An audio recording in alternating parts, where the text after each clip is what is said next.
Welcome back to Majestic Park. Westmore, Ellis Orange with you. We're getting set for the 4A softball championship between Warren and Monticello. This is going to be a great game because these teams have such a great rivalry. 16 miles separate these two towns. Yeah. And you know, it's funny, they would have played in Wilmer. That's right in the middle. They could have gotten a pasture and mowed it down and played this game in Wilmer if you'd have told them to, but instead they're very happy to be here and make history. Somebody is going to make history today. Yeah, absolutely, and it'll be fun to see who gets to bring home their first state championship. And as you mentioned, both of these teams have played already 3 times, so familiarity is going to be something these two teams know well. Not only have they played 3 times, but you know, they grew up together. They played rec ball together, all of those things where it was one of those situations where there's so much more than bragging rights in this matchup. All right, let's get to know these teams a little bit. Let's start with the Warren Lady Jacks. Who do we need to watch? Yeah, you know, when you look at Warren, I really think it's important to look at Charlie Wardlaw. She is behind the plate today for the Lady Jacks. She's batting .401. She's got 38 RBI, and she can get it done with her bat. And for the Jacks, just overall, I think the biggest keys to their success, we talked about familiarity.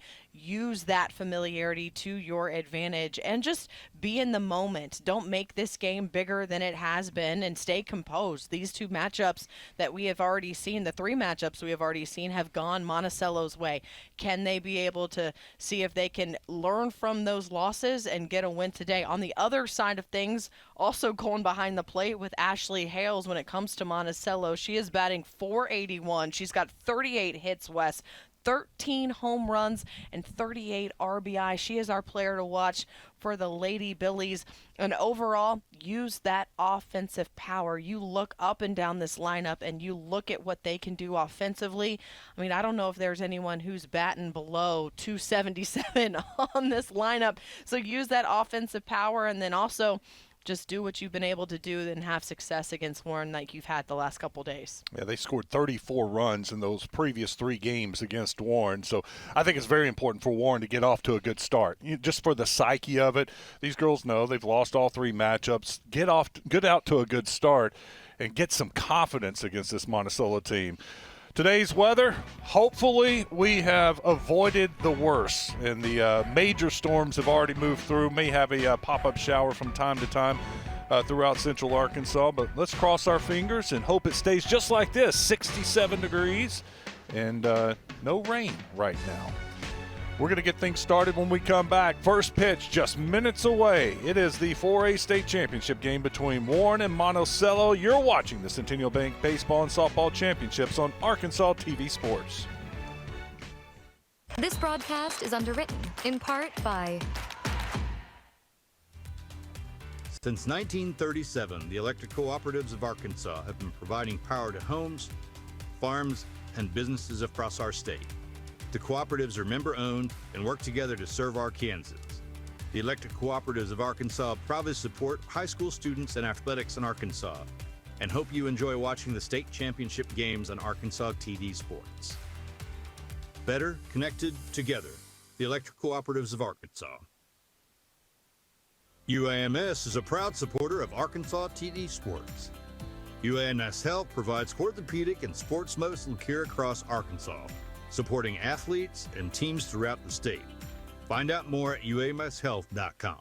Centennial Bank supports communities across Arkansas and is a proud supporter of the Arkansas Activities Association and Arkansas TV Sports, providing financial services since 1999. Member FDIC. More at my100bank.com. Everett Buick GMC provides vehicles to Arkansans and supports local organizations. Community involvement has been part of our story for generations. Proud to support the Arkansas Activities Association and Arkansas TV Sports. More at everettbgmc.com. For over 70 years, Farm Bureau Insurance has offered coverage for automobiles, homes, farms, and lives across Arkansas. Proud to support the Arkansas Activities Association. More at afbic.com.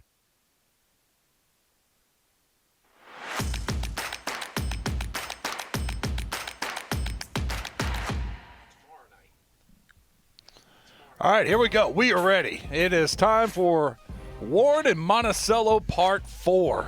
It is all for the 4A State Championship. I'm Wes Moore. She is Alyssa Orange, and we have a packed stadium. I'm telling you, there is nowhere to sit. You can tell right there in the stands. Orange on one side, Monticello blue, says the colorblind guy. Blue? Yeah, that's okay, I was blue. making sure There it you wasn't go. purple. No, that is blue. Shade blind. I can't tell blue and purple. Monticello is out in the field right now, and there's your first pitch from Addie Frazier. Addie has been their go-to pitcher on inside the circle this season and leads off the game with a ball. Warren up there being aggressive. Haven Johnson, the center fielder, leads things off for Warren. She's hitting .385. Great leadoff hitter for Warren. She gets on base a lot, and they need her to start off this game. I think it's so important for Warren just to settle their nerves, to get a little confidence, to get off to a good start. Yeah, and as you mentioned, the way that these three other matchups have gone in favor of Monticello for Warren, that's exactly what you need to do to just try to set the tone. The last thing you want to do is to try to play from behind, and if you can jump out here and get something going offensively, it's a great way to start things off. 3-0 count. And that one you can see right outside. Did not come across the plate. I thought that was a 3. I missed the strike in there. I had 3-0 on my sheet. There was obviously a strike, so we're now at 3-1, trying to work that lead-off walk for Haven Johnson. Haven fouls that one off. Too good to not swing at that one. That was going to catch the edge of the plate. So we got a full count for our first batter of the game. If you're just joining us, you didn't miss anything, because we had a 15-minute delay just to get the field in shape. A big storm rolled through Hot Springs early this morning. Nice little slap out to left field, and Warren gets exactly what they wanted. A leadoff hit from Haven Johnson. Well executed first at-bat for the Lady Jackson. When you look at what Haley Johnson was able to do, build herself a full count and get that base hit into left field, it feels like maybe, okay, it's just the first batter of the game, but at the same time, that's, 5 to 6 pitches there for Addie Frazier already in the circle, and you just want to be attack and aggressive and not be an easy out, and that's exactly what Haven Johnson was able to do. We've got a great look at behind the plate, and I tell you what, that ball, that was going to be a strike, and it was right on the edge. And she just flipped it out there like a good hitter should. You hit it where it's pitched. It was pitched to the outside corner and just flicked her bat out there and deposited into left field right in front of Ross. Rayleigh Milton here trying to get down the bunt. That one falls into foul territory, just out of the reach. Milton, a good Ashley hitter. Hales, yeah. 382 on the season. She's got 11 doubles.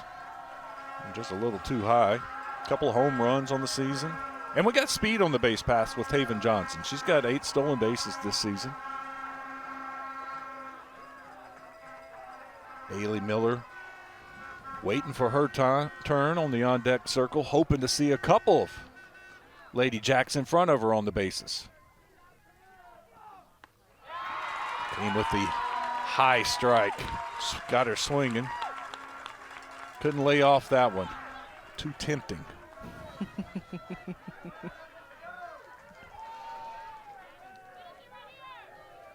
Addie Frazier trying to settle down. A little outside. Yeah, that one a little high and outside. That's a good eye there. Again, she's just trying to get things going. See if she can, if anything, get her teammate over into scoring position at second base. Can you imagine right now the emotions, the adrenaline that's flowing through every single player on this field and in the batter's box? Well, when you knew that both of these teams, after the regional tournament, when you looked at the state tournament bracket, were on opposite sides, and there was an opportunity for them to meet again, and as that opportunity became a reality, you've been waiting all week for this game, and then you're the first game in the morning. You know they were up early, and then it was a little bit of a weather delay. I mean, they have been itching to get this game going. And, man, I can't imagine the way that both of these teams feel in their dugouts. Frazier gets her first strikeout of the day. Nice pitch there on the outside. Just couldn't get out to it, and little late on it. Frazier came with a little heat on the outside grill. Really good pitcher's pitch. Next up is Bailey Miller. Miller in the 3-hole. It's 389, got 4 home runs on the season, 28 RBI. 22, I like that number. That was my number growing up. Still use 22 whenever I do anything. Okay. A little double deuce. I was 13, but then there was an older girl ahead of me who would always wear 13, so I took 31 instead. So lucky number 13, huh? Yeah, 13 for, well, I grew up a Dolphins fan, big Dan Marino fan. Now I got it. Okay. That worked out well. And then I was able to rotate those numbers because I'm a big Mike Piazza fan too growing up. So that worked out well. So perfect. Depending depending on the upperclassmen around me, I was either wearing 13 or 31. I think he called that a strike. It's a very delayed strike call. It is. So I believe we got a 1-1 count here on Bailey Miller. With one down and your leadoff runner still on first base. Booker Mays is behind the plate today. Glenn Gilbert's over at first base. See Glenn right there. And Bryant Tackett lined up in the middle of the field in case there is a stolen base attempt. You talk about being aggressive early on for Warren, and I'm kind of surprised Haven Johnson's still standing on first base. She leads this team with 8 stolen bases, and she's got some speed. And I thought maybe you'd want to see if you could just test the arm of Ashley Hales back there early just to see if you could set the tone as a swing and a miss for another strikeout. Frazier gets her second K, back-to-back swinging strikes on back-to-back high outside pitches. She is working that fastball right there. You see it just a little bit off the plate, a little high, but that is a great pitch for Addie Frazier. Charlie Wardlaw up next. Wardlaw looking for a little 2-out magic. She's hitting over 400.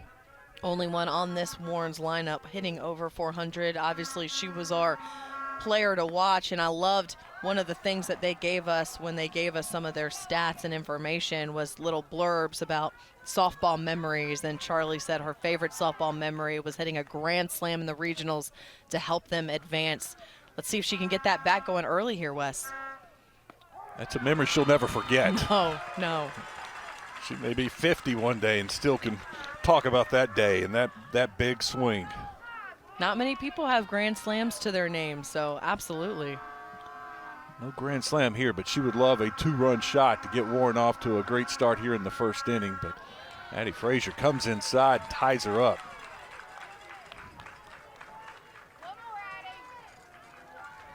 Woodlaw also leads the team. I think you said that 38 RBI, best on the team.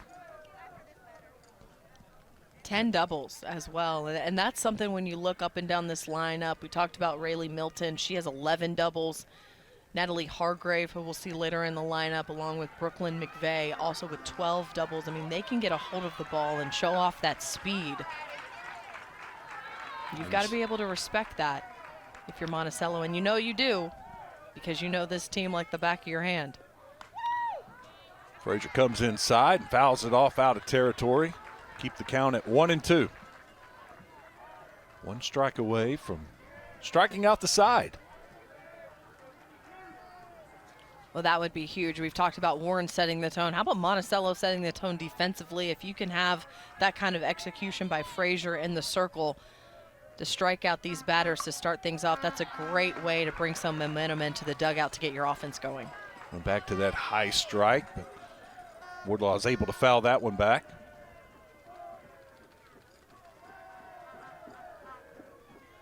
Love how they have the crowd split.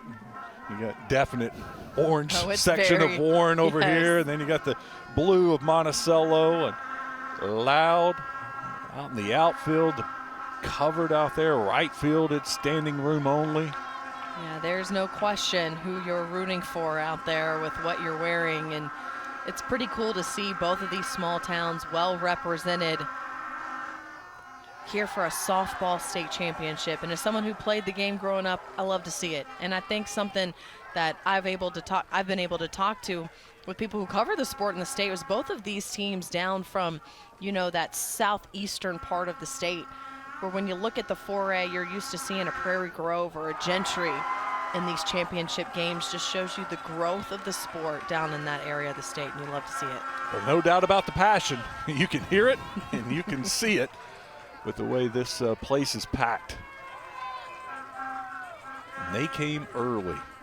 There were lines as draws and walk. What a great at bat from Wardlaw. Down 1-2 in the count, and fouls off some pitches, works the count, and gets a walk, moves Johnson into scoring position. 2 outs. Ember Johnson coming up. Now, what I was saying, I tried to get here about an hour before the game. Yesterday, got here an hour before and just cruised right on in. Hardly, no issues whatsoever.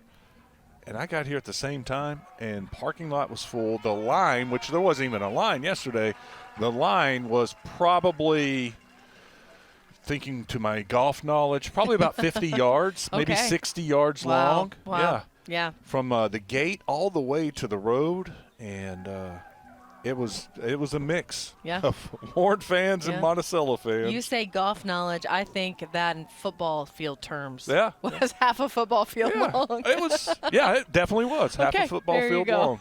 That shows you how my brain works.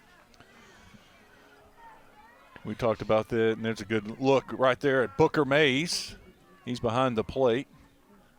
I think we got a pitch runner. There's Glenn Gilbert over there at first base. Bryant Tackett will be moved over now that there are runners on second base. He's down the third base line. Bryant. So 2 on, 2 out. And Ember Johnson with a chance to make some noise. She flies out to left field, center field. They collide, but the center fielder makes the catch. No problems there for Jeffers. And the rally is extinguished for Warren. Monticello coming up to bat. You're watching the Centennial Bank State Championships on Arkansas TV Sports. Hi, I'm Carlton Wing, Executive Director and CEO of Arkansas TV. For nearly 60 years, Arkansas's only statewide public television network has been part of your home, informing, inspiring, and strengthening communities across our state. That commitment hasn't changed. What continues to guide us is a simple promise: to tell Arkansas stories with care and integrity. We are renewing our focus on local storytelling, highlighting the people, places, culture, and history that make Arkansas special. But we can only fulfill this mission with your partnership. If you already support Arkansas TV, thank you. If you are able, we hope you'll consider making a gift today. Your contribution is an investment in education, in local storytelling, and in everything that makes public television an essential resource for Arkansans. We're committed to serving Arkansas today and for generations to come. Thank you for being part of the Arkansas TV family.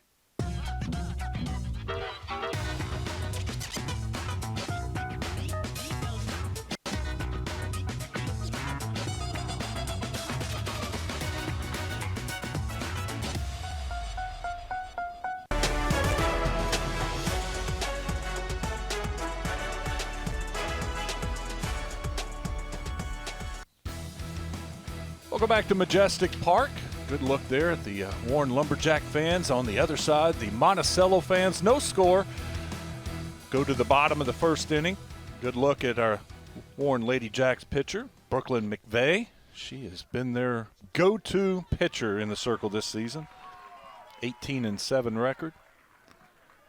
First up for Monticello is Libby Kingston, the shortstop, a senior. Kingston takes a look at an outside pitch. McVeigh, 7 strikeouts on the season to 55 walks and a .465 ERA. And she's trying to do just what Addie Frazier was able to do and leave the scoreboard with a 0. Usually a really good control pitcher, but I'll give it to nerves. Those first 3 pitches could not find the strike zone, but settled in and fired one right down the middle for her first strike of the game.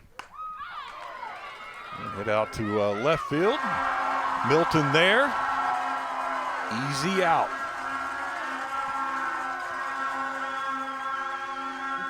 You like that if you're McVay. You trust your defense, of course, and so if you can get them to pop the ball up, trust your defense has your back, we'll take that all day long. McVay spent some time rolling up those sleeves after that out, getting good and loose. Finds the strike zone for her first pitch to Bliss Becker, junior second baseman.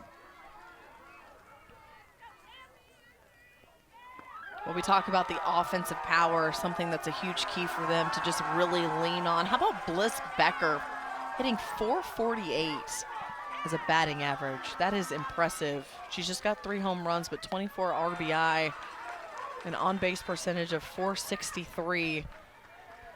I mean, up and down this Monticello lineup, you're going to find power. Fly ball out to right field, deep right field. Actually, Chase Hargrave back pretty far, but she makes the catch, and 2 up, 2 down. Saw a little power there going opposite field. I thought it was just a lazy fly ball out to right field. I think Hargrave did too, and it kind of caught her off guard. She had to kind of backpedal a few steps. Ashley Hale's up next. Senior catcher from Monticello. Lady Billy's looking for a 2-out hit.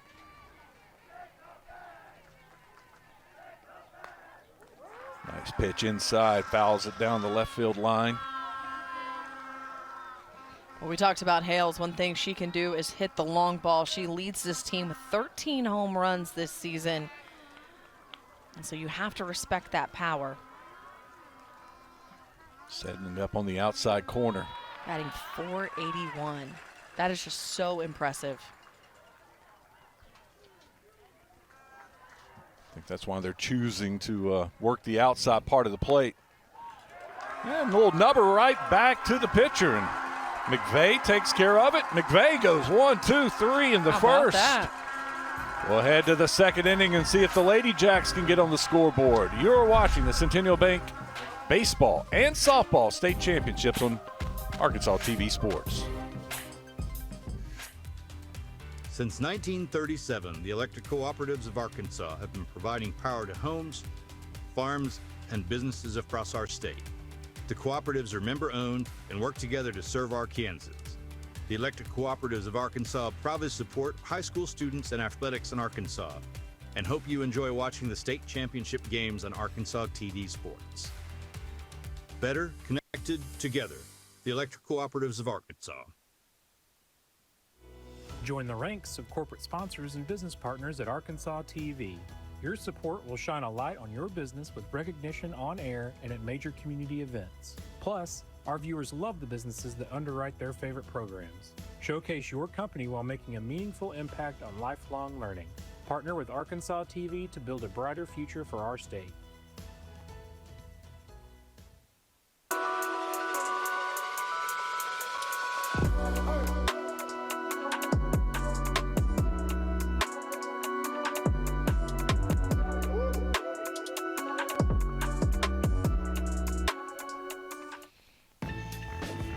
Welcome back to Hot Springs. Good to be with you here for this 4A state championship. And we just want to encourage you. Obviously, you know Arkansas TV is the home for high school sports. And if you love seeing these high school sports championships live and also on demand, please consider making a gift to Arkansas TV today. Just visit arkansastv.gov/sports to donate.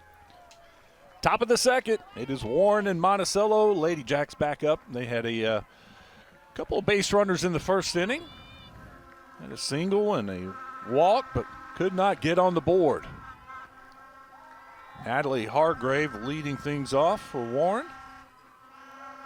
365 hitter. 12 doubles on the season. Addie Frazier looks like she wants a new ball, or at least dry that one off. Understandable. Hargrave, a junior.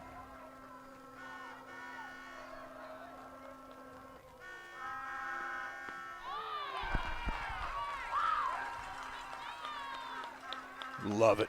Every pitch, there's a loud reaction. It doesn't matter if it's a ball or a strike. Somebody is excited. Can't wait to see the numbers of how many people are here for this game. Fouls that one off to the right side. Yeah, it is packed over there, which is really just cool to see. A 10 o'clock game between these two teams, as you mentioned, just miles apart from each other. 16 miles. I saw Coach Bo Embry in the parking lot. In fact, he was helping me get my car through the mess of people in line. That was popped up. Let's see if we have a play down the third base line. No. And he was like, Wes, y'all don't understand. You know, Coach. Mm-hmm. He's got that accent. He's like, you guys don't get it. You don't know what you're about to see. I'm like, well, you tell me. What am I about to see? He said, this is Warren and Monticello. Mm-hmm. We're right down the road from each other. We're 15 miles apart. When these two teams play, we have to shut the doors. It doesn't matter if it's basketball, football. We have to close it down because there's, you can't get any more people inside. That's right. He's like, you're about to see that here. I love it. I love it. And I love, too, that, there's a little bit of a berm back there behind the outfield wall for the spectators. And so they are surrounded by fans on all sides. Hargrave battling. Fouls off another one.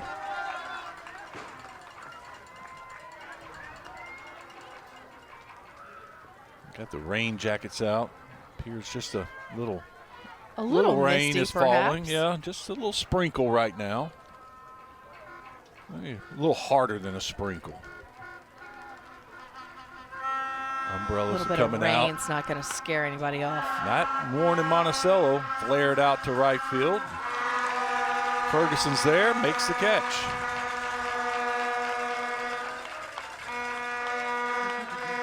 Breeze Fellows comes up next, second baseman. Yeah, these two programs would have played in snow, sleet, rain. No. Nothing's keeping them away. That's why I said they could have made a diamond in Wilmer right there in between Warren and Monticello. Don't be giving people ideas over there. These girls would have played right there. If you build it, they will come, Wes. Our field of dreams for the 4A title. I love this park and this facility here at Majestic Park.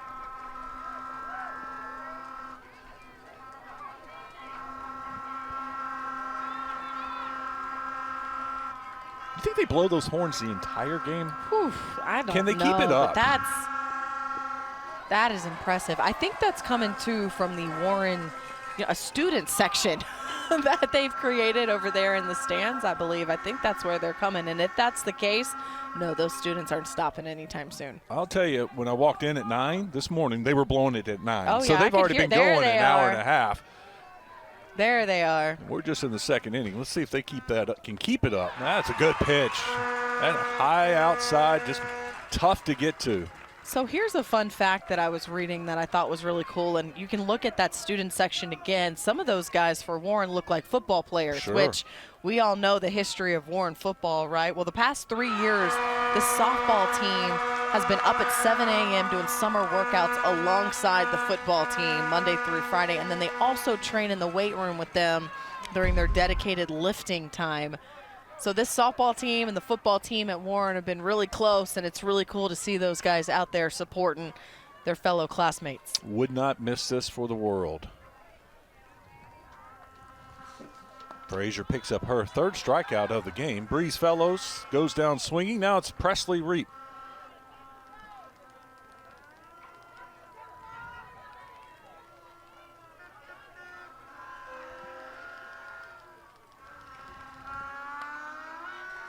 Fouled off behind us.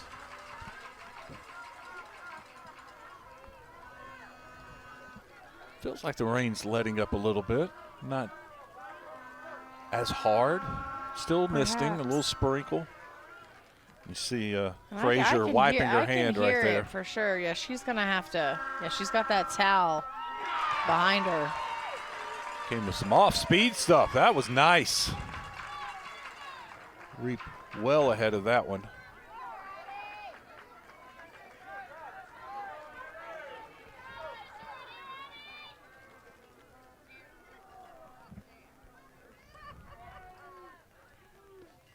Frazier trying to paint the corner. Trying to paint that outside corner. She liked that pitch, but just a little bit outside, I think. It was outside. We've got a great angle from our camera behind home plate. It is set up perfectly behind home plate. They tried to frame it up nicely, though. Yep. No ABS, but I have an ABS in my head, and that was a ball. Just missed the plate. Reap turned on that one. Nice lick, but it was foul.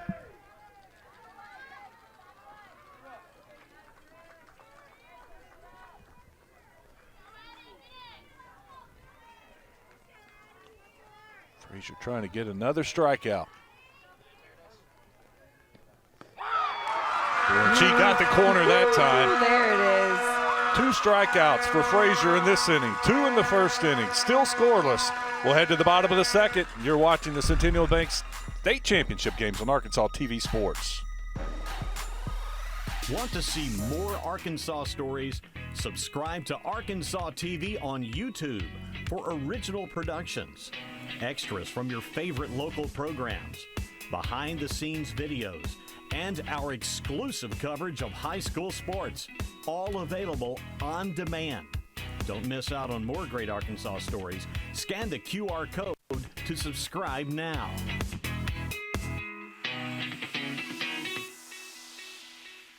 Everett Buick GMC provides vehicles to Arkansans and supports local organizations. Community involvement has been part of our story for generations. Proud to support the Arkansas Activities Association and Arkansas TV Sports. More at everettbgmc.com.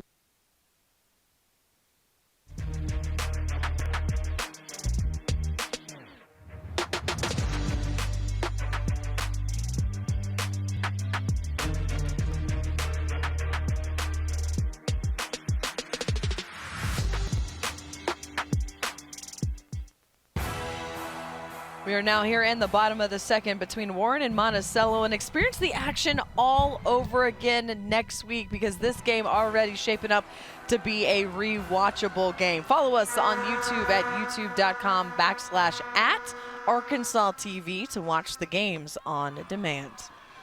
Bottom of the second inning. I'm Wes Moore. She's Alyssa Orange. It's Warren and Monticello still scoreless. Addie Frazier's worked a couple of scoreless frames, and now Brooklyn McVeigh is trying to join her. A little inside to Addie Frazier. Speaking of. Not only has Frazier been able to have some success inside the circle, she has also had success inside the batter's box as well, batting .459, 12 home runs, just 1 home run shy of the lead, held by, well, now she might tie it. There it is, on demand, number 13, Wes. And that is a 1-0 lead for Monticello. The pitcher helping herself, Addie Frazier, getting it done in the circle and now at the plate. Tell you what, Frazier showed a lot of emotion to end the second inning with that strikeout. Here's some more emotion coming from Addie Frazier. She just got a hold of that one, took that one into dead center field, and man, all Joni Jeffers could do was watch that one fall right behind the fence. Oh, right center field. Oof. Look, you can tell those weren't the Monticello fans. There wasn't a whole lot of celebrating with those fans right there. They probably want to throw that ball back. The Warren fans kind of just looked at it. Kylie Lane up next. That was a poke, too. I'm told that's 225 to center field. My goodness. That just popped off the bat, didn't it? Well, it kind of popped out of McVeigh's hands. Let me see a little moisture there. The rain still falling. It's raining a little harder now than it was a few minutes ago, unfortunately. So, yeah, rain a factor, and the grip on this ball is clearly an issue right now for Brooklyn McVeigh. May need to change balls out, and that's what they're going to do. after it's hit the turf a couple of times. Mm-hmm. And it's not so much keeping your hand dry. You can wipe it off on that towel. You see her doing that. But if the ball's wet, Yeah. not going to help you. Go to that rosin bag. Doing anything they can to just stay dry. Get a good grip, but right now McVeigh's just going to have to find something that's working for her, because that was at least 3 balls low bouncing in front of the plate. Kylie Lane takes first base. Have a little discussion. Trying to wipe the ball off of her towel and go the rosin. Whatever it takes. Joni Jeffers up next, freshman center fielder. That one just catches the corner. I think we've seen now that Booker Mays is going to give that outside part of the plate. These pitchers, once they figure that out, they'll just start hammering that. That one slips out of her hand again, bounces in. Nobody out, runner on first. Solo home run from Addie Frazier, our first scoring of the game to lead off the bottom of the second inning.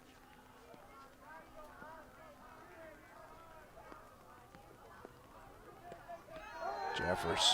That one a little too outside that time. No, it wasn't. Oh, the delayed just kidding. Strike zone of the delayed strike call of Booker Mays. Gotcha. We're going to work that corner, aren't we? My goodness, from that angle where we were watching from center field, I thought that was maybe a ball outside, but my mistake. He's going to give that corner. Maybe that strike zone gets a little larger with the conditions. Knowing that it's tough to pitch right now, maybe it expands. That one just a little inside.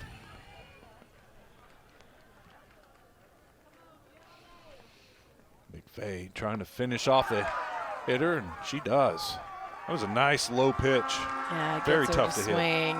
Can't go anywhere with first base occupied, so that is a strikeout for McVeigh. Mia Scoggin, the first baseman, comes up next. Sophomore right-handed hitter. Look at Kylie Lane over at first base, trying to move her over into scoring position.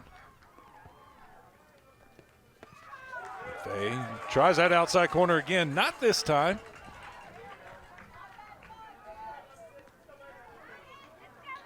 McVeigh constantly going to that towel.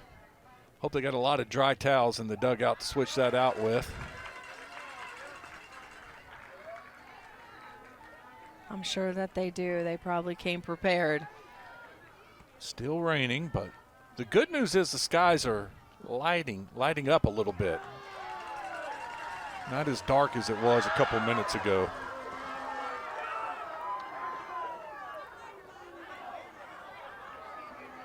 So they called that one a strike. Again, Yes. a little bit of a delay call here is throwing me off just a tad. But it threw off the fans, too. It did. Shot in the hole, not going to be played. Nice base hit from Mia Scoggin. Johnson just couldn't come up with it on that backhand. Would have been tough play anyway. Throw all the way across and try to get the speedy Scoggin. Yeah, that was a good stop, though, but you're absolutely right. Having to reach across her body to try to stop, she would have had to adjust and make that play. It would have everything would have been perfect. The backhand, the throw, and even then, I don't know if she would have been able to get her.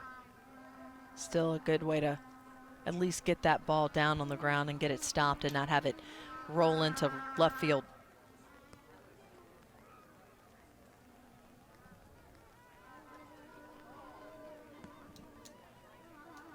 I don't know what we're waiting on here. Trying to figure that out. Wonder if we're trying to get a new supply of balls that are dry.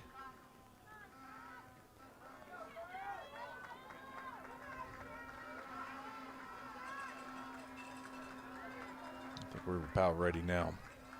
Booker Mays is getting his mask back on and bringing the batter in. 2 on, 1 out. Monticello looking to add to their lead. A little inside. Fouls it off down the line.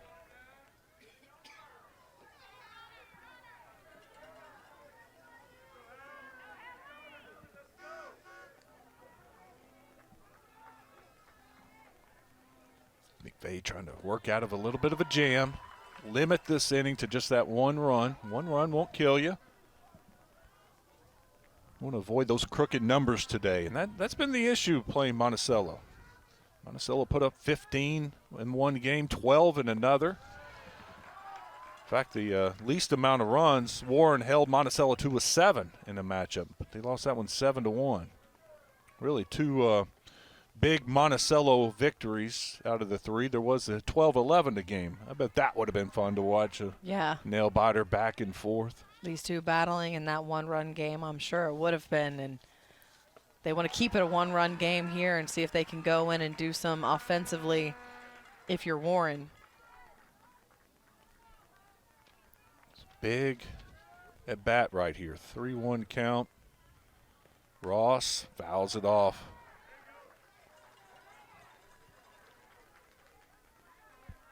You got a chance here at the bottom of the lineup. Get a couple of outs and avoid getting back to the top of the lineup. Libby Kingston, the senior shortstop, would love to get another chance to at bat in this inning. Got her swinging. Nice off-speed pitch. McVeigh pulling the string.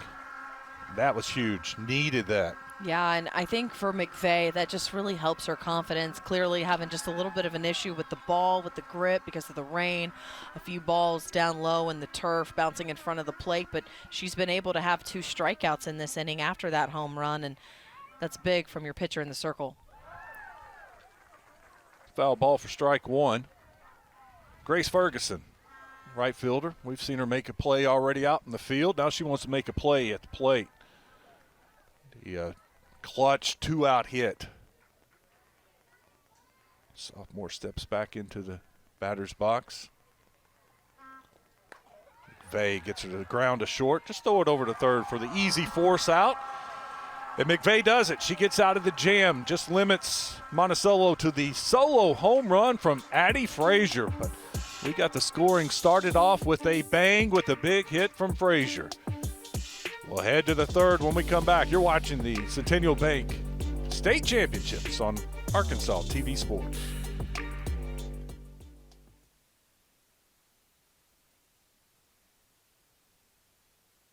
UAMS is a proud supporter of Arkansas TD Sports.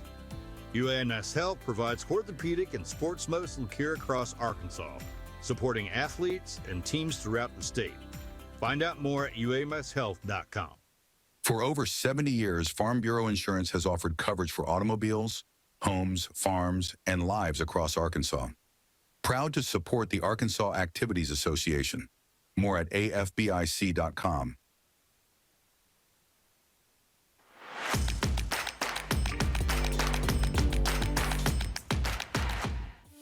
Out there for the show, and I was like, oh my God. Yeah. Welcome back. It is time for trivia now. And Wes, here's what I got for you today. Who holds the Arkansas high school record for the most total bases in a single game? Whoa, most total bases in a single game. How about that? 4, 8, 12, where am I, 15, 16 total bases? Could Maybe be. 20. Okay. I mean, 4 for 4, 3 home runs, a triple, a double.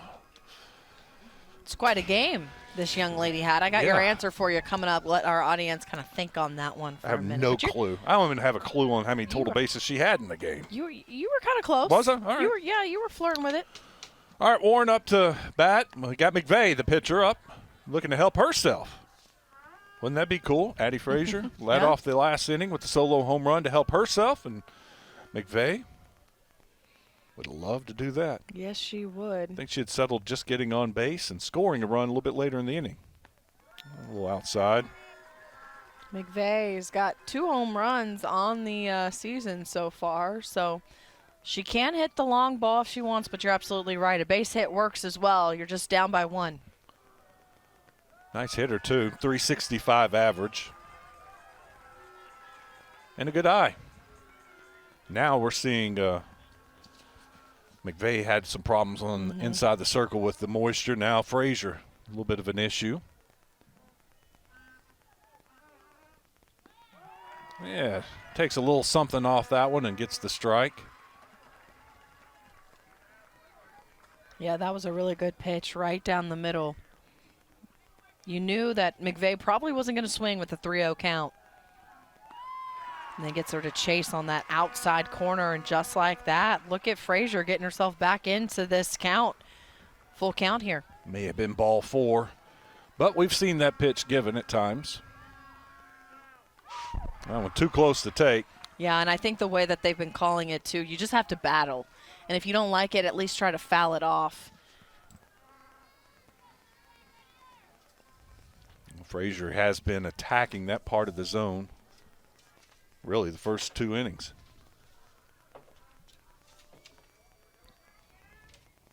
McVeigh with full count. Fouls that one off. Came a little off speed and got her way in front of it. She's battling. Pitcher versus pitcher.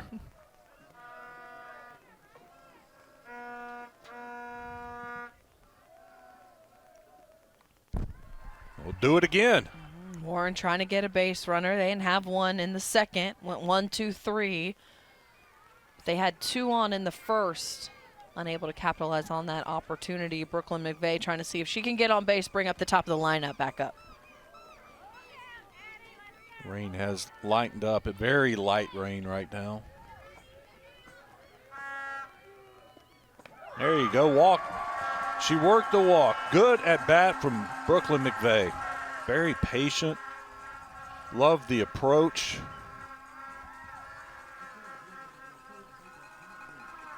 And again, that brings up the top of the lineup, and we talked about Haven Johnson.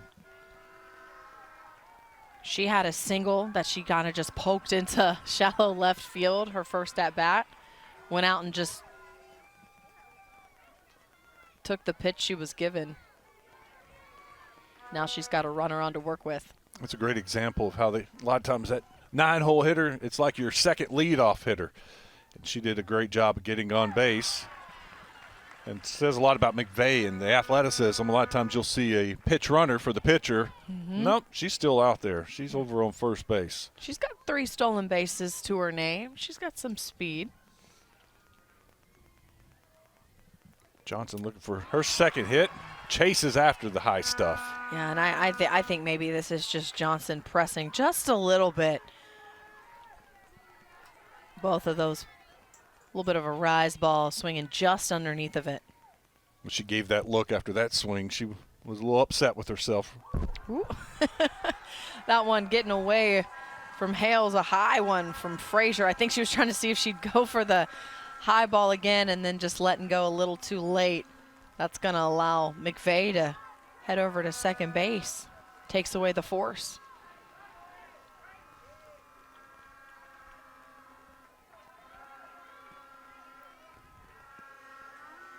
One-two count. Johnson would love to move her over to third base. Hit something on that right side of the field. She went opposite field with her hit. Something on the ground to the right could move the runner over to third. That's what she does. Tries to do, but she gets even better, a single.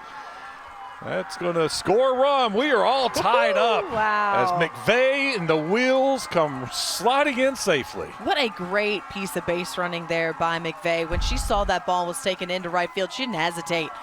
Got on her wheels, turned third base. A good throw attempt over there by Ferguson, but just not in time. And just like that, Wes, we got a tie ball game again. How about Haven Johnson, 2 for 2 on the day? Also, too, to battle. You know, she was down 0-2 in the count. Kind of settled herself back in, saw a pitch that she liked, and just like her first at-bat, sending it to left field, this one turn on it and send it into right. See if Warren gets aggressive with Johnson over at first base. Tries to get to second quickly. There's a and still no outs. hit out to left field. Chases the left fielder Ross back. She makes the catch. First pitch swinging for Raleigh Milton. Bailey Miller up for Warren. I like the aggressiveness, though. See a pitch you think you can do something with it. Just got under it a tad. That's right. And now this time you're seeing the second time through the lineup, feeling a little bit more comfortable, even though you've probably faced Addie Frazier multiple times in the past. Just being able to get through that lineup one time here in the state championship game. Now you feel a little comfortable about what you can do at the plate.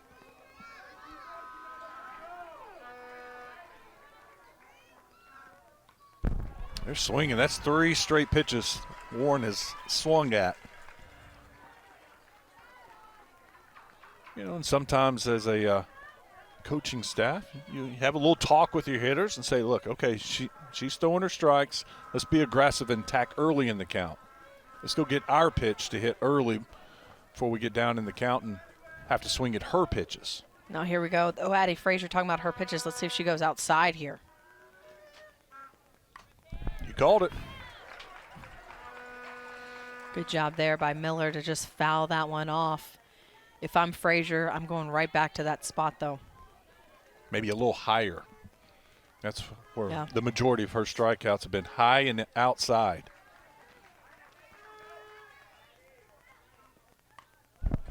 She tried it. Bailey Miller fouls off another one.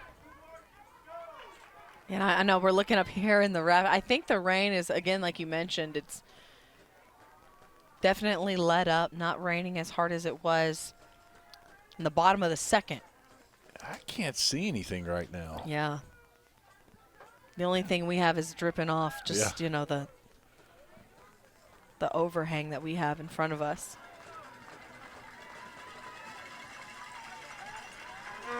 And it's getting brighter here at Hot Springs, so that's good news. But we're expecting I knocked on wood. stuff like this all day, Yes. on and off. Yeah. But hopefully no thunderstorms. Yeah, that's just what we don't need, right? Keep the heavy The stuff rain is away. okay. We can handle a little rain every now and then.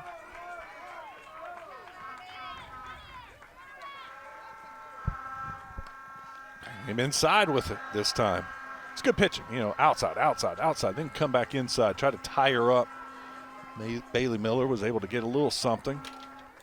Doing a great job battling here.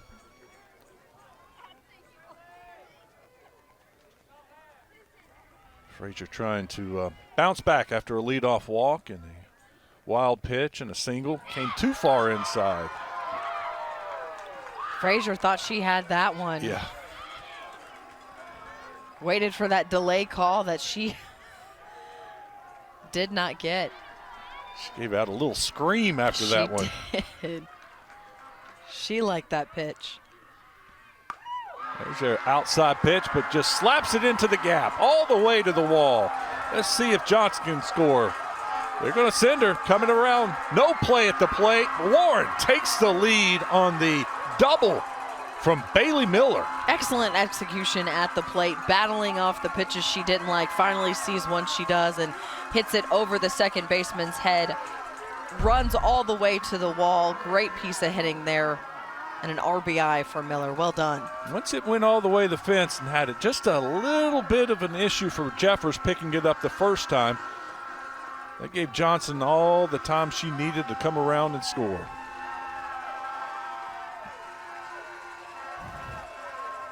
Warren with their first lead of the game. The student section there for the Lady Jacks, loving every bit of this. It's a good time to have a little conference inside the circle. Just settle everybody down. I think the thing she can tell them is, look, we're going to score runs. That's what we do. We're going to score. Let's limit the damage. Let's get out of this inning. Yeah, you also got to just remind Frazier, you've got 4 strikeouts already. You're at 65 pitches. You're pitching well. Continue just to hit your spots. The rain is let up. Hopefully she can get a better grip on the ball and come back here, see if you can help get Monticello out of the inning. It's Charlie Wardlaw to swing at the first pitch. Miller on second. Trying to add to their scoring here in this inning. That one bounces in. Good job by Hales keeping it in front of her. And Johnson can't go anywhere. If I'm Frazier, I just still see if I can continue to go to that outside pitch. Like you said, a little high and outside right there on that edge of the plate.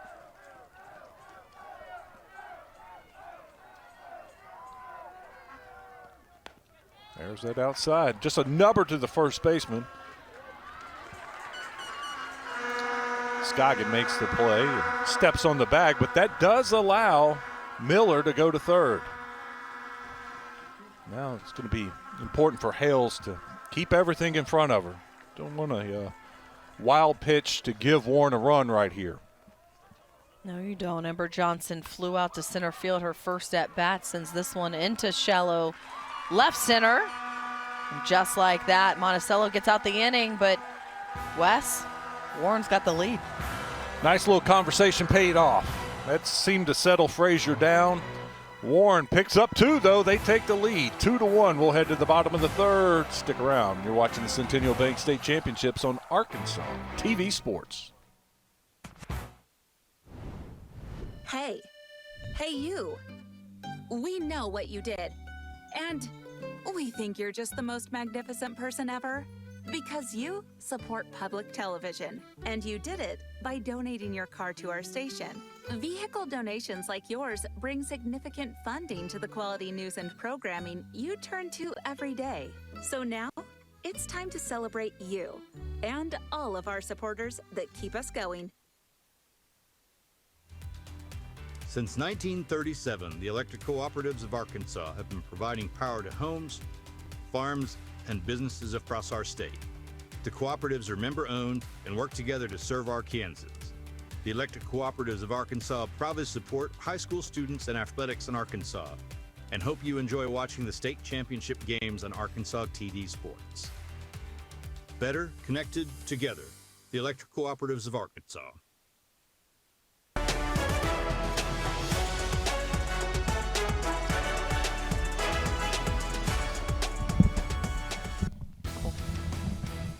All right, Wes, at the top of the inning, I asked you who holds the Arkansas high school record for most total bases in a single game. And you were kind of right around that. It was Madeline Gates. She had 20 for Monticello back in 2010. I think I said 20 at one point. You did. No, I threw out like 15, 5 numbers. 16, maybe 20. So you were flirting around it, but yeah, that's what I said. You were close. You were close. That's impressive though. 20 total bases in a single game. What do you think about, like 3 home runs, maybe 4? That would be 16, a couple doubles. I'd like to go back and look at that book. All right, bottom of the third. Monticello looking to answer. And they're off to a really good start as Kingston just slaps it the other way for a leadoff hit. Libby Kingston, the senior shortstop, gets them off to a good start. When that's what you want right after Warren is able to take a 2-1 lead, your offense turns around, gets out of that inning, and bounces back with a base hit to have the tying run on first base. After a scoreless first inning, we've had some action. Monticello got the solo home run from Addie Frazier in the second. Warren responds with 2 in the third. Now Monticello looking to jump right back. That one's inside, and it got her. Bliss Becker hit by the pitch.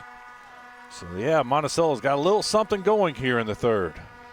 Well, you said after nothing in the first, things got going. We knew it was. It was only a matter of time between these two teams that we're going to start seeing some base hits. We've seen a home run already and some really good softball played here between these two rivals. Ashley Hales up next for Monticello. Senior catcher. Been watching her behind the plate, doing a good job. They set up outside, and that's where that one went, but it was too far outside. We talked about the home run, the one that we saw from Addie Frazier that tied Ashley Hales. She's got 13 on the season, so they both now have 13. There's another one of those wide strikes. Telling you, I'd work that side of the plate every time if they're going to give it to you. See Make 'em McVeigh chase right it. there wanting to switch out that ball. Foul ball back into play. It's going to be wet. Rain has stopped. That's the great news, but the turf's still going to be a little wet, and that ball rolls around. It's going to pick up a lot of moisture, be slick and tough to throw. So McVeigh gets a new ball, and she's ready to work. Look, I'm set up way outside, but that one must have Had to steal a little moisture. Something didn't work with that grip. Yeah. She was set up, the catcher, Wardlaw, was set up probably 2 feet outside, just trying to get Hales to chase. And that ball almost hit Hales. Same thing. Yeah, they were it's sitting just up way outside, and it's coming inside. It runs the count full. Yeah, McVeigh trying to find a little bit of that control still here. Tough with the ball and the water. That's 3 in a row, Yeah. same exact thing. Not what she wanted. Walk the bases full. So you've had a base hit into left field, a hit by pitch, and a walk to start this inning. And one thing you don't need to give Monticello is opportunities and free bases. They do enough offensively to get the job done. Giving them free passes is not going to help you. Addie Frazier up, hit a home run her last time up. She's got the bases full. First pitch high and outside. Was Addie the one you were telling us about, the great memory of the Grand Slam? That, I believe, was on Warren. Oh. That was Charlie. Got that outside strike call that time.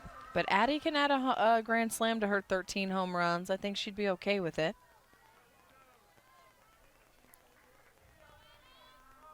We know she's got the power after taking it over the right center field fence. Chases on that one. That was low and outside. She's just stepping in the box ready to hit, and sometimes everything looks good when it leaves the pitcher's hand. That one, I think, was a little bit more of an excitement swing.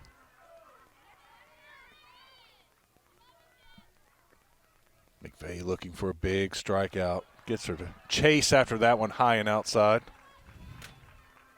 It'd be huge if she can get that strikeout here against Frazier. Get the first out of the inning. Take away that offensive threat, though. Feels like everyone in this lineup is a little bit of an offensive threat, but you've already watched Frazier, like you mentioned, hit one over the wall. McVeigh comes down to third. Out at third, throw home, gets away. Nobody will be able to advance, though, but Monticello ties it up on the hard hit ball by Frazier to third. Another RBI for Frazier.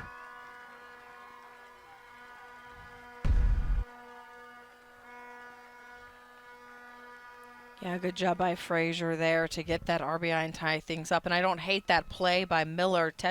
Steps on the base, tries to go home. The throw just a little out of the reach of Charlie Wardlaw. It also would have been a really tough play for her because since you got that out at third base, that takes away the force. And so Wardlaw would have had to tag the runner and not just step on the base. But still a smart heads-up play there. Yeah, got the easy out. Maybe throwing over to first would have been a better chance for your double play. I think so. I think so.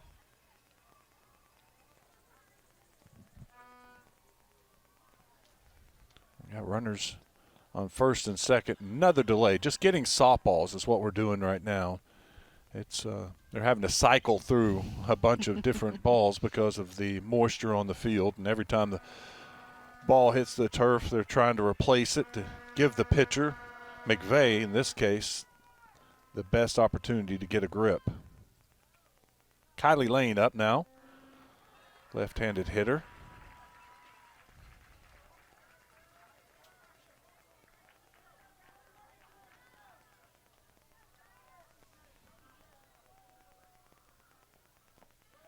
A little outside and low.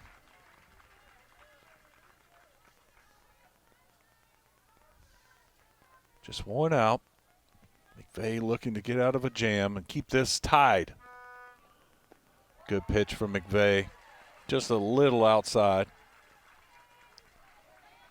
Couldn't get Lane to chase that one. It's a good eye from Lane.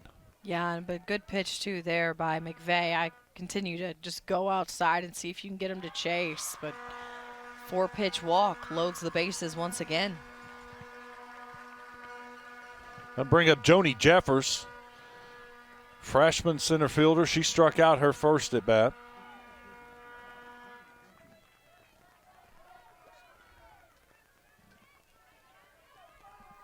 Big spot here for the freshman.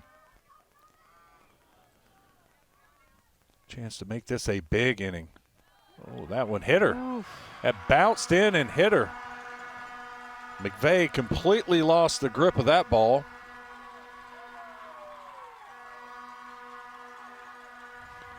So the second batter to be hit in this inning.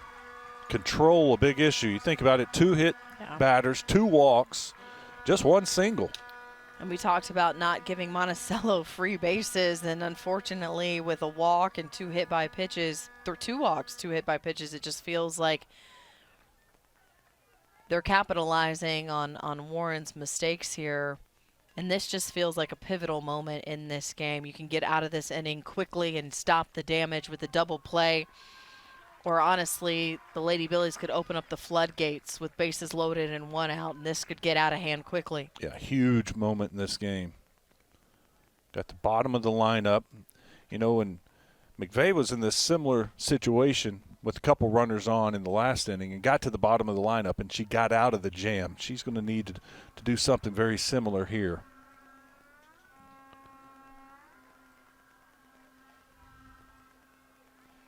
Looks like the sun's starting to peek out, which is a wonderful sight to see here at Majestic Park. Looks like we're making some adjustments here to the lineup on Monticello's side.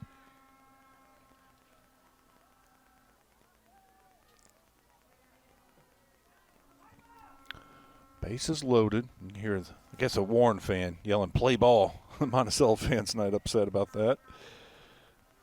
It does feel like there have been some long delays And you combined between getting all the balls Yep.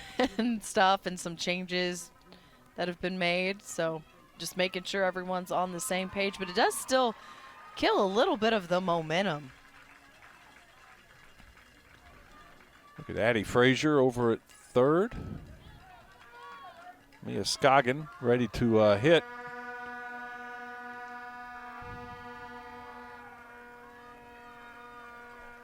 Actually, I think they have a pitch runner, right? No, that's still a 6, I believe. No, I'm Pinch talking runner, about I'm third. sorry, yes. Yeah, it looks like 24 into the game was running. That was part of what we were doing. I think they were announcing the pitch runner. Yeah, I think that's 10. a 24. I can't see. It's tough to pick that up. High ball. It's like 26, so that's Lexi Bowman, the freshman over there, pinch running there for Frazier. That one's hit out to right center field. Blooper's going to score a run. Nice job of hitting by Mia Scoggin with the RBI single.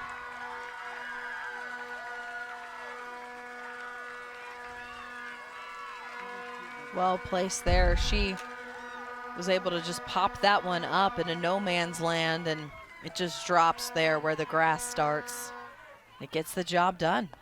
Scoggin in as the pitch runner in. Gets the score, comes across.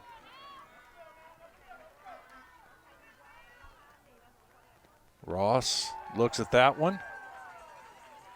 It's a strike. It's a good pitch there by McVeigh. Hit out to short center field, but no problem for Johnson. She comes in, run tag. Here's a play at the plate, and she is safe. Slides in safely. It's a good throw attempt there by Johnson. Wardlaw had to catch it a little bit high. I think maybe if it was a little bit lower, she might have been able to get the tag in time, but a bang-bang play there at home. Good base running there by Lane. And now it is a 3-run lead. Monticello with 4 in this third inning. Started it off with a single from Kingston, then a hit pitch or hit batter, walk. Fielder's choice, another walk. Just confirming it after a little conversation. She was safe. Another batter hit and another single, sac fly, and that's how you get 4 runs in the inning. Yeah, again, opportunities just given to Monticello by those walks and hit by pitch, and you string in some base hits in between. It's a recipe for success. Ferguson, the ball's lost. Diving catch, not made. And the inning gets worse for Warren. I think we were just talking about the sun coming out. And I feel like the shortstop lost the ball in the sun, looking straight up into the sun. She couldn't find it. Milton kind of couldn't find it either, going over there trying to catch the ball. But again, we talked about this could either go one way or it could get out of hand quickly. And right now, Monticello capitalizing on everything. There's another single. Oh, it's Great caught. What a call. catch from Hargrave. Great catch. That's huge. Put a star by that. Remember that. That saved possibly 2 runs. All right, we'll add things up. We'll come back and see if Warren can cut into this lead. We'll head to the 4th. You're watching the Centennial Bank State Championships on Arkansas TV Sports. Hello, I'm Dr. Ken Warden, Commissioner of the Arkansas Division of Higher Education and a member of the Arkansas 250 Commission. As we approach America's 250th anniversary, communities across Arkansas are preparing to celebrate our shared history. We're working with local leaders to support meaningful, locally driven events that honor the people, places, and stories that shaped our state and nation. Visit america250.ade.arkansas.gov and join us as we connect with our nation's history, celebrate Arkansas's unique story, and contribute to the state's future success.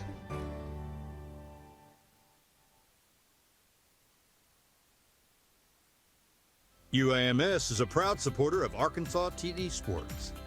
UAMS Health provides orthopedic and sports medicine care across Arkansas, supporting athletes and teams throughout the state.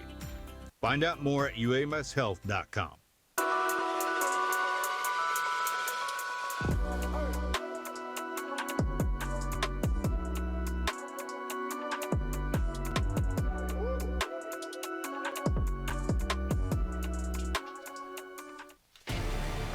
Welcome back to the 4A State Championship game here between Warren and Monticello. Want to introduce you to our Arkansas TV student all-star, Mackenzie Whalen from Pea Ridge. She is a junior with a 3.92 GPA, wants to attend college, play softball, and major in sports psychology, Wes. So congratulations to Mackenzie Whalen, our student all-star of the game. Well, Monticello answers with the crooked number. They put up 5 in the 3rd. They were down 2-1, but now their lead 6-2, and Warren looking to cut into that deficit. Nice movement, a lot of movement on that pitch. I think Hargrove thought maybe she was going to be hit by it. Well, we've talked about outside of the 2nd inning, Warren's been able to get base runners, and that's what they need to do, and it'll start here with Natalie Hargrave, who was able to get that one through the right side of the field. Solid base knock by Hargrave. I got to fix my poor penmanship. I said Hargrove, but it's Hargrave. My apologies. Yeah, that was a nice hit right up the middle. Solid contact. That's a great way to get the inning started. Breeze Fellows up now. Breeze goes right back up the middle, knocked down by the pitcher. Throw it first, not in time, so back-to-back hits for Warren. Great job by Breeze Fellows to just really get down that baseline quickly. Hargrave was over at second, not enough time to try to turn the double play, safe at first, and this is exactly how you start a rally. You get back into that dugout. You don't let the 5 runs that Monticello scored in the bottom of the 3rd affect you. And this offense has come out and jumped out to a really great start. Outside corner given on that pitch to Reed.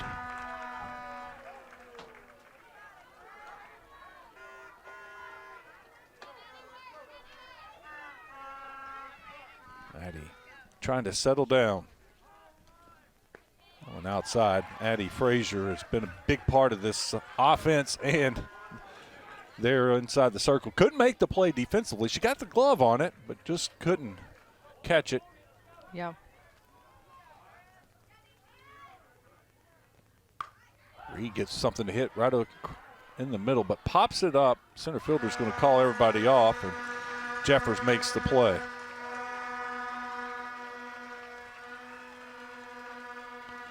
Brooklyn McVeigh with the chance to help herself out now. Yeah, she walked her first time at bat in a battle against Frazier. That was a great at bat. I believe she was down 1-2 and fouled off some pitches and got three straight balls. Looks at ball one there, and again, she's got an opportunity now. She started off the top of the third, now here in the fourth with runners on, trying to help her team get back into this. Looks at another ball. I'm sorry. Looks at a strike. You got to be kidding me. That is the most. I have been staring there waiting. That is so delayed. My score sheet's angry at me. That one's a little low. So 2-1 count.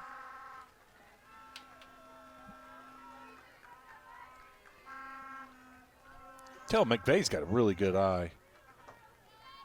She should. She's a pitcher, right? She knows the strike zone as good as anybody.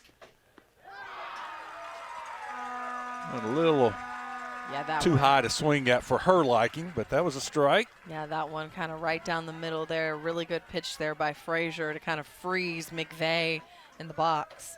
2-2 count.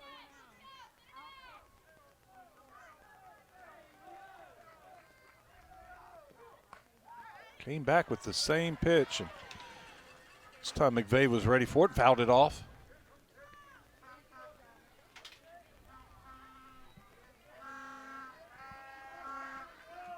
McVeigh looking to get on base for a second time in this game.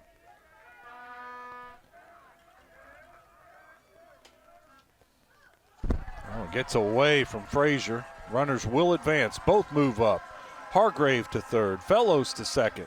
That's the kind of stuff you want to capitalize on. Again, make Monticello make mistakes, capitalize on those mistakes, and now you've completely taken away the force. Move the runners, and now 2 runners in scoring position for the Lady Jacks.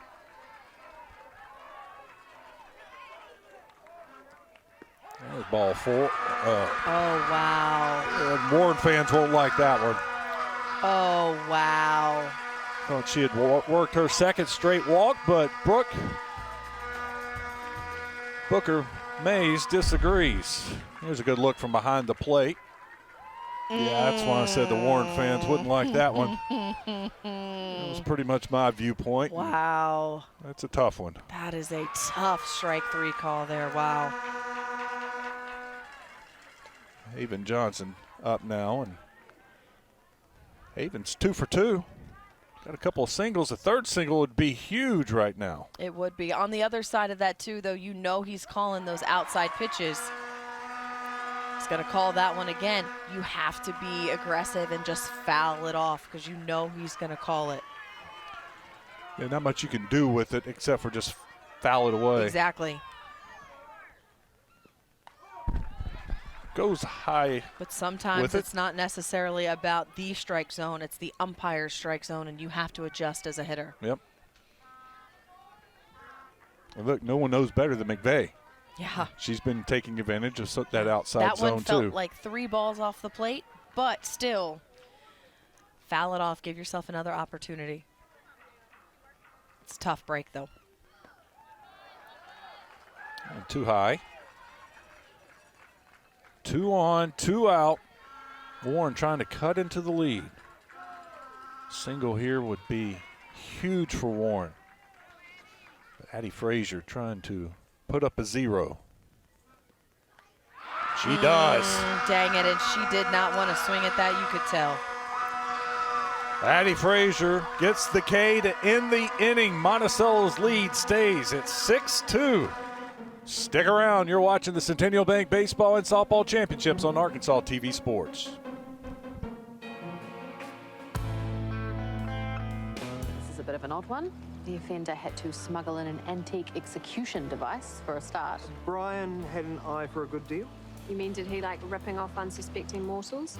Sure. Brian had a disagreement with the camera guy over this fella, There are no other signs of physical damage. which suggests that the victim assumed the position willingly. Sunday evening at 5:30 on Arkansas TV. Since 1937, the electric cooperatives of Arkansas have been providing power to homes, farms, and businesses across our state. The cooperatives are member-owned and work together to serve Arkansans. The electric cooperatives of Arkansas proudly support high school students and athletics in Arkansas, and hope you enjoy watching the state championship games on Arkansas TV Sports. Better connected together. The electric cooperatives of Arkansas.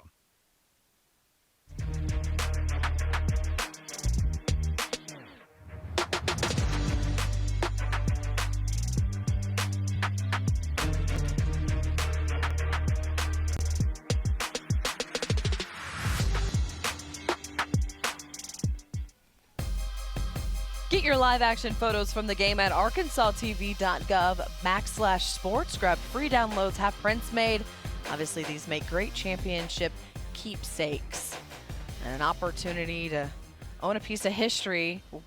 Wes, as we talked about, Warren or Monticello going to walk home with their first state championship in softball. Well, Bliss Becker up, leading off the bottom of the fourth. I just realized that Monticello batted around in the last inning. They did. Yeah, I had to do a couple changes to my score sheet here. Libby Kingston started things off and ended things there after they played at 5 to jump out to the 6-2 lead. I'm having to make some changes to my scorebook, change some innings around. Trying to go outside. You know, again, we talked about that strikeout by Brooklyn McVeigh. She comes back and stands in the circle. I'm going to work that outside corner. She did. Didn't get it. She's like, hey, I didn't get. I know. I don't blame her for trying, though. I don't blame her for trying. Becker works the count even. Fouls. No, that's going to be right back to the picture. McVeigh. She handles it easily. Gets the first out of the inning. Good job there by McVeigh. And as you can kind of see, Becker had to kind of reach for that, hit it off the end of her bat. Right back to the pitcher for the easy out. Ashley Hale's up. She walked and scored her last time up. Batting for the second straight inning. She hit a little nubber back to McVeigh in the first in the inning. Clean first inning for McVeigh, 1-2-3. Looking for her second clean inning if she can get a couple of Monticello Lady Billies here.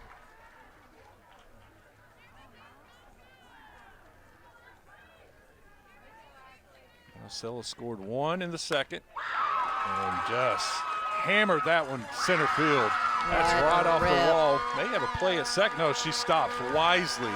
Hale stops, and that'll be the longest possible single in this ballpark. Yes, it is. She's laughing about it. Well, she tried to go for 2. Great job there by Haven Johnson to get that ball in quickly to second base and make Hales turn around and head back to first. No, Johnson did a great job. As soon as she got it, I was like, we're going to have a play at second base. And I think they're going to get her. And she wisely stopped. You know, softball's a funny game. I think that was the hardest hit ball of the game, and it goes for a single off the wall. Addie Frazier hit a solo home run. She hit it hard, but that was blistered. That was a line drive straight to that. That got to the wall in a hurry. Looked like something Kahio Lloyd does, you know? Or did. I know. Unfortunately. I know. Having to have surgery and out for the year. I've got a lot of opinions, Wes, that I'm not going to get started on about. Well, we got time. The SEC tournament. Tried to steal second. That throw was so low that delayed. McVeigh just grabbed it. Delay steal. Hales gets the second anyway.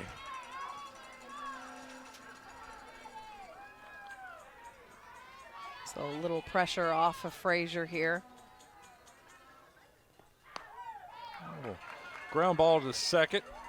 Easy play by Fellows, but that'll move Hales over to third. 2 outs.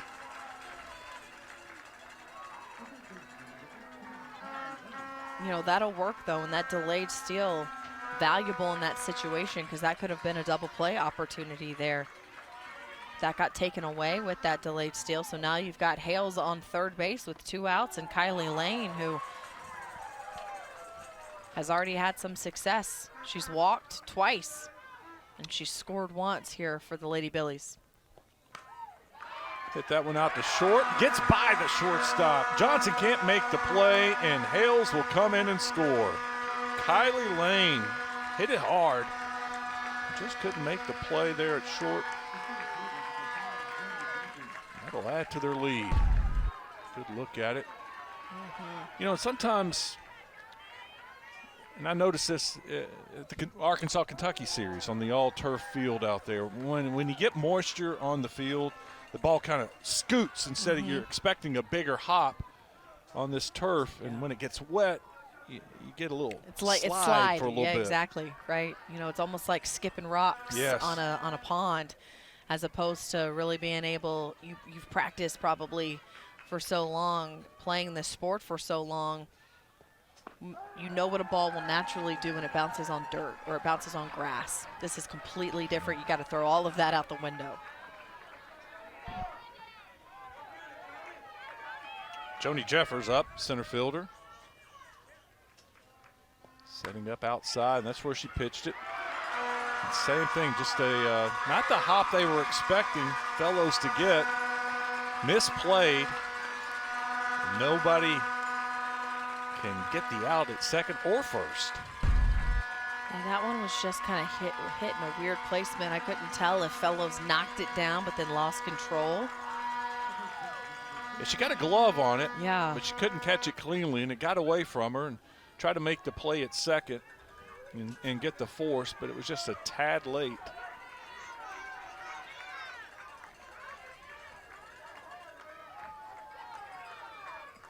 And this is a huge moment. Already a 5-run lead.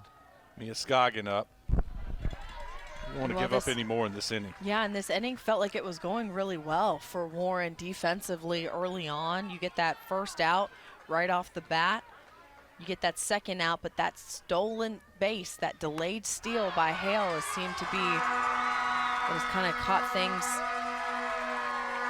afire. And just like that, you string together some base hits, and that momentum is starting to build once again for Monticello offensively. Scoggin just rips it to left, but she hit it so hard, and Milton was there right away, so the runners just move up one base. Bases loaded, 2 outs. Ross at the plate. Ross flares it out to right, and the first baseman's there for the easy catch. So McVeigh gets out of the big jam, a jam she needed to get out of to keep Warren within shouting distance. Monticello leaves, the bases loaded, and now Warren will try to cut into the lead. You're watching the Centennial Bank State Championships on Arkansas TV Sports. Want to see more Arkansas stories? Subscribe to Arkansas TV on YouTube for original productions, extras from your favorite local programs, behind-the-scenes videos, and our exclusive coverage of high school sports, all available on demand. Don't miss out on more great Arkansas stories. Scan the QR code to subscribe now.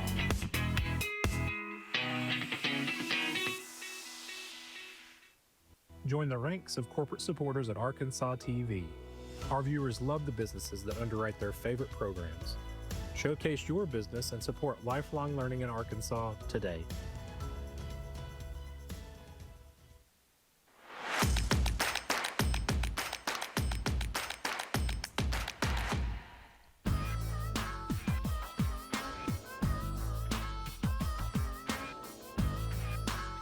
Welcome back, and of course we have talked about how successful that Addie Frazier has been inside the circle. 6 Ks, Wes, on the day for Frazier.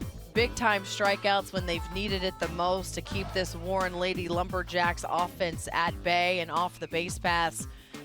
And she's looking to try to add to that. Has done so well inside the circle and at the plate like we've talked about. And she steps in here again as we are now in the top of the 5th. Wes Moore and Alyssa Orange with you for this 4A state championship game. Frazier starts with a ball to Milton. Milton is looking for her first hit of the game. She struck out in the first and flew out to left. Little, I was gonna say a little high. We always have to wait. We don't delayed. We gotta have a little bit of a delayed reaction because we've got to wait for the umpire to tell us what he thinks. Unfortunately, Wes, you and I have been wrong too often in this game about what that was. It was a little high for Milton's liking. That one was a strike. Caught the Another outside strike, corner. Yes.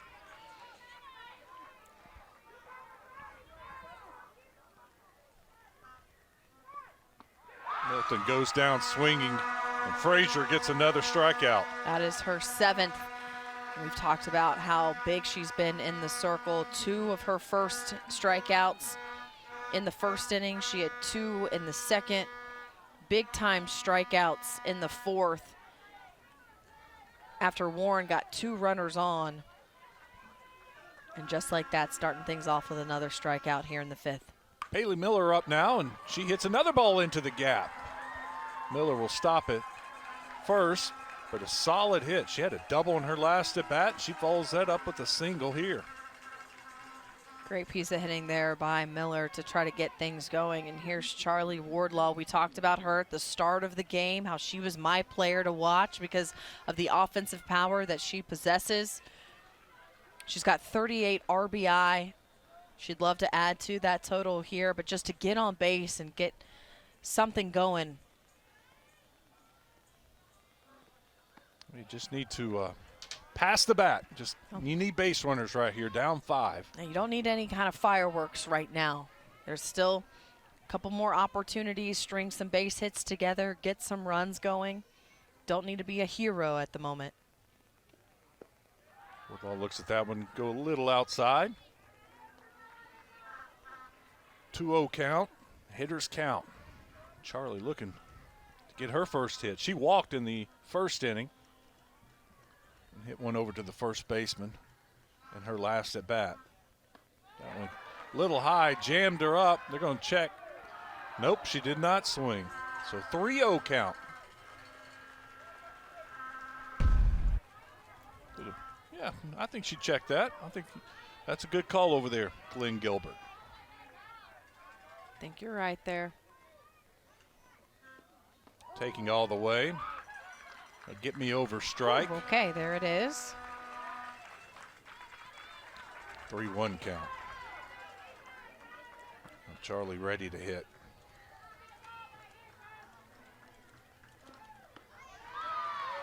Watches that one sail a little outside and high.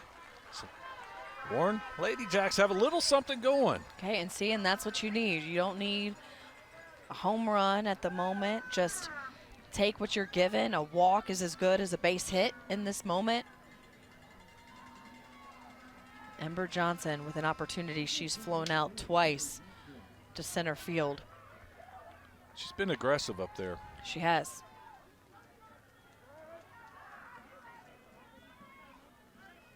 As a hitter, you're thinking, well, she just walked a batter. She wants to get one in play, or she wants to throw a strike. She's going to be looking for that first pitch strike. Having a little bit of a conversation here. Booker Mays talking with the Warren staff.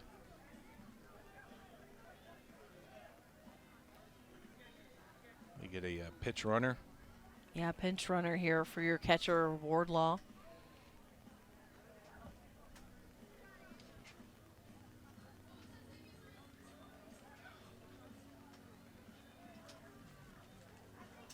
Looks like 13 for Warren. Blythe Callaway.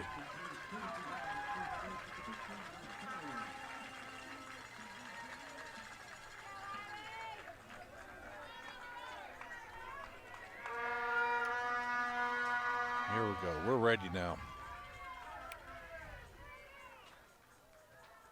Johnson's been aggressive.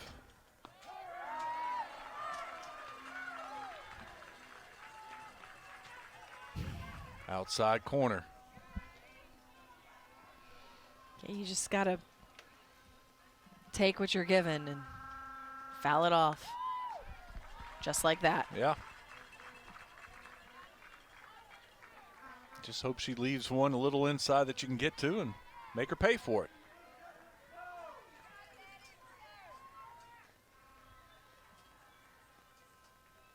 Down in the count 0-2. Got one inside, fouled it off her inside of the bat. Can't make the play. Yeah, that was a tough play. Really good attempt there by Lane over at third base to try to get that ball, but now Ember Johnson fighting to see another pitch at least. She thought she had something to handle there, but it just kept riding inside on her. And so we got to jump on it, turn on it, take it down that left field line. Just like that. Yeah. She's battling up there, man.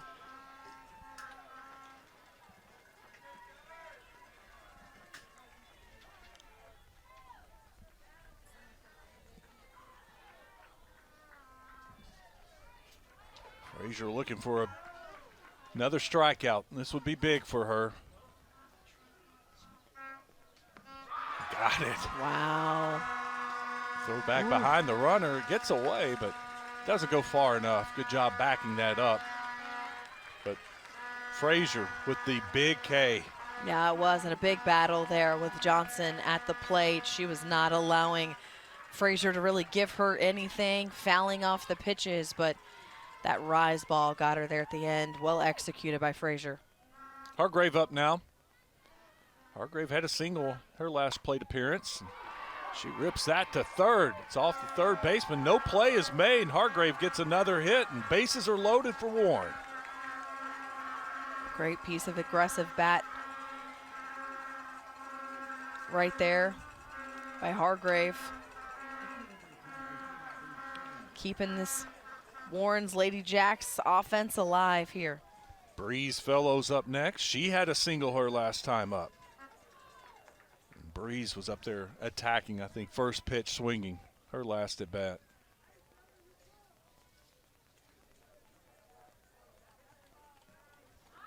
We're looking over at Lane at third.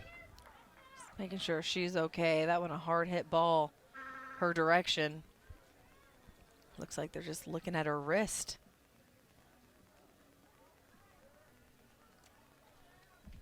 And we had to look at that replay to see where that got her. It was a smash. And of course, she's playing in. Yeah. And not a lot of time to react. There you go. And it might have hit, you know, again, if that's her glove hand right there where the glove meets your wrist, bounces off that spot. That hurts. Been there. She's good now. Not leaving a state championship game. No, not at all. Fellows looking for a big hit. Warren needing runs. A little outside. Fellows has power. She's got 3 home runs on the season. They're not a big home run hitting team. Bailey Miller has the most with just 4. But again, Fellows has 3. She's going to get a hold of it. She got a hold of that one, but it's right to Ross in left field. And Monticello escapes the bases loaded jam. They maintain their 7-2 lead as we go to the bottom of the 5th. Ross right in the right spot. This is the Centennial Bank Baseball and Softball Championships on Arkansas TV Sports. Hey you. We know what you did. And we think you're just the most magnificent person ever. Because you support public television, and you did it by donating your car to our station. Vehicle donations like yours bring significant funding to the quality news and programming you turn to every day. So now, it's time to celebrate you and all of our supporters that keep us going. Centennial Bank supports communities across Arkansas and is a proud supporter of the Arkansas Activities Association and Arkansas TV Sports. Providing financial services since 1999. Member FDIC. More at my100bank.com.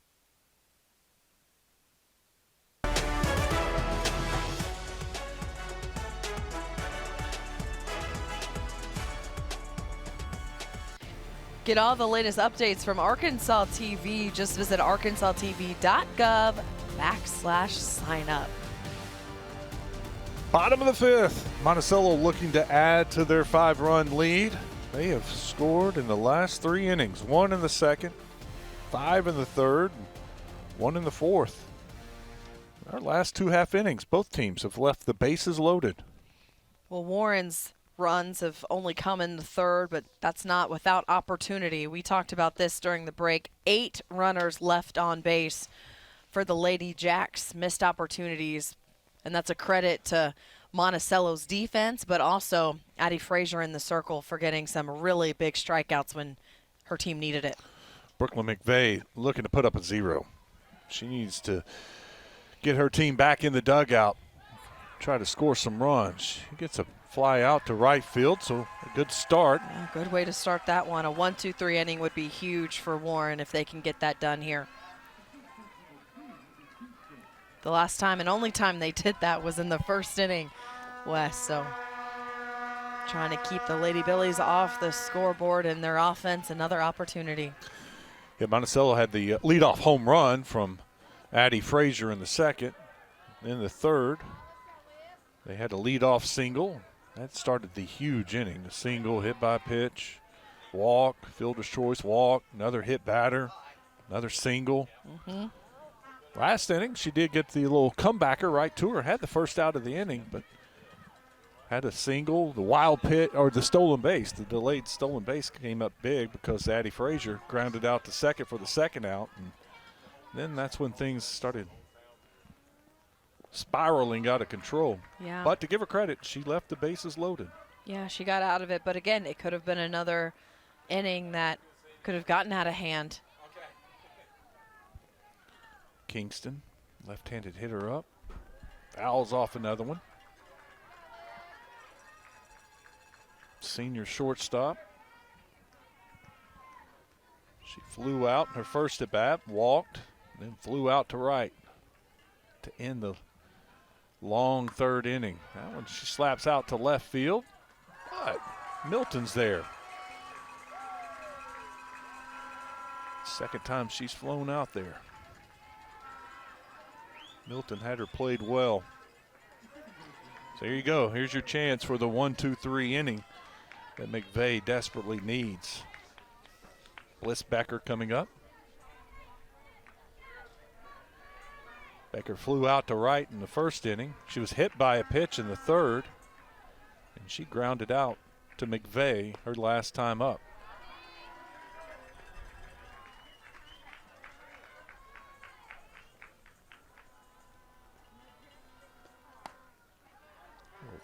Excuse me, check swing foul. Didn't mean to do that. She's just happy that ball went foul and out of the reach of anyone defensively. Went right to the shortstop, and There you Johnson have it. makes the catch. 1-2-3. Monticello goes down. We'll see if Warren can cut into this lead when we come back. This is the Centennial Bank State Baseball and Softball Championships on Arkansas TV Sports. For nearly 60 years, Arkansas's only statewide public television network has informed and inspired viewers across our state. That commitment continues today with a renewed focus on local storytelling that reflects the people and communities we serve. Arkansas TV is your public television station, and we can't do this without you. If you're able, please consider making a gift today. Your support strengthens education, storytelling, and communities across Arkansas. Thank you for being a part of the Arkansas TV family. UAMS is a proud supporter of Arkansas TD Sports. UAMS Health provides orthopedic and sports medicine care across Arkansas, supporting athletes and teams throughout the state. Find out more at uamshealth.com.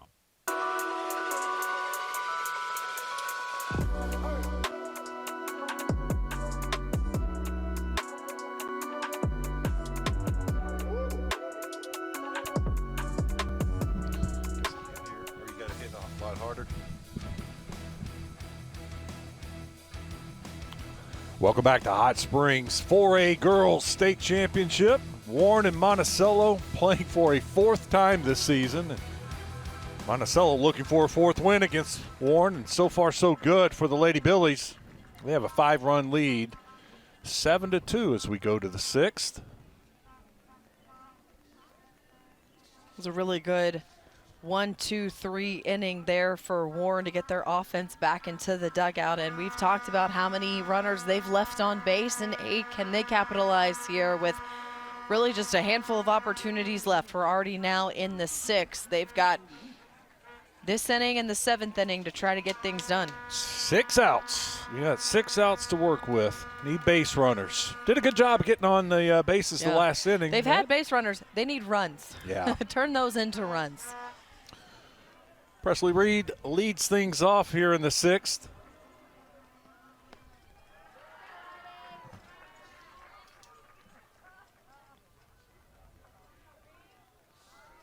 Reap is looking for her first hit. She struck out looking in the 2nd and flew out to center field in the 4th.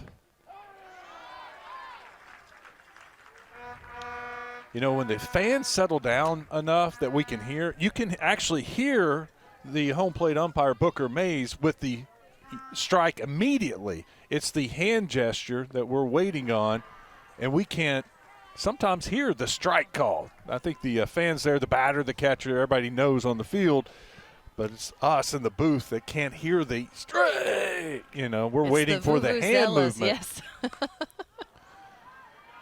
was going to be popped up to 2nd. Plays made, and Frazier gets a quick out. I'll bring up Brooklyn McVeigh. McVeigh has walked and scored, struck out looking on a pitch she thought was ball 4 and outside. See, I heard him say ball. Mm-hmm. I heard that. Yeah, no, when it's quiet, absolutely. You know what's happened? They haven't been much quiet. The Vivalas aren't blowing it now. Yeah. They got worn out. They've lost some of that Vuvuzela momentum. Yeah, well, when they started at 9 o'clock this morning, they're going on 3 hours. Yeah. It wore them out.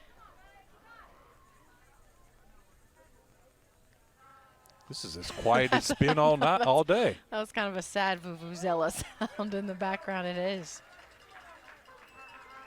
McVeigh Even fouls the that one out. Cowbells have worn out a little bit. Maybe it's the drama, you know, the adrenaline. It's you're getting into a very crunch time. Fans are nervous and they're getting quiet instead of getting loud.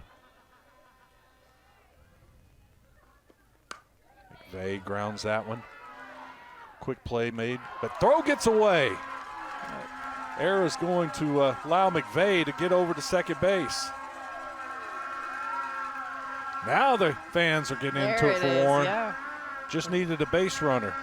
The base hit waking up the Warren faithful over there. We'll bring up the top of the lineup, Haven Johnson. Johnson has a couple of singles, but she struck out to end the 4th inning with the couple runners on.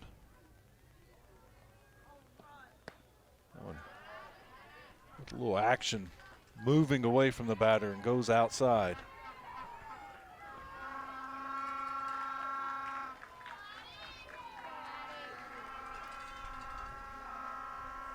Addie brings it in. Nice pitch, outside corner.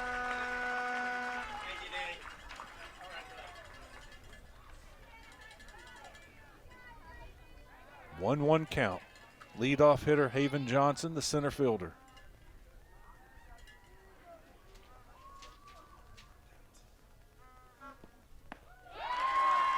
Swing and a miss. Tell you what, one of the most impressive things about Addie Frazier is just in key moments, the pitches she has made. Yeah. Hasn't always just been a perfect 1, 2, 3 inning for her, but she has made some quality pitches at the most important times. Just that she like does it that. That outside pitch, you know it's been working for. They've got to swing at it because of the way that the umpire's been calling that outside pitch for a strike. Well executed there.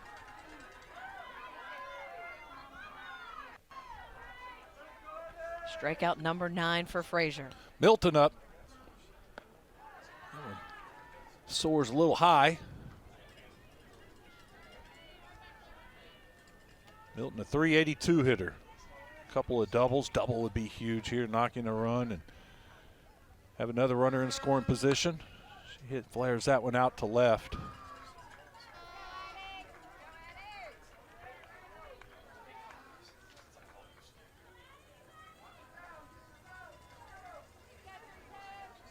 Warren down to their last 4 outs. Yeah, Brooklyn McVeigh there is just standing on second saying, come on.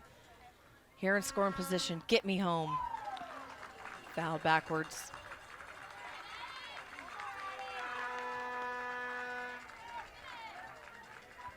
Tell you what, this turf field has held up well. A lot of rain overnight this morning. And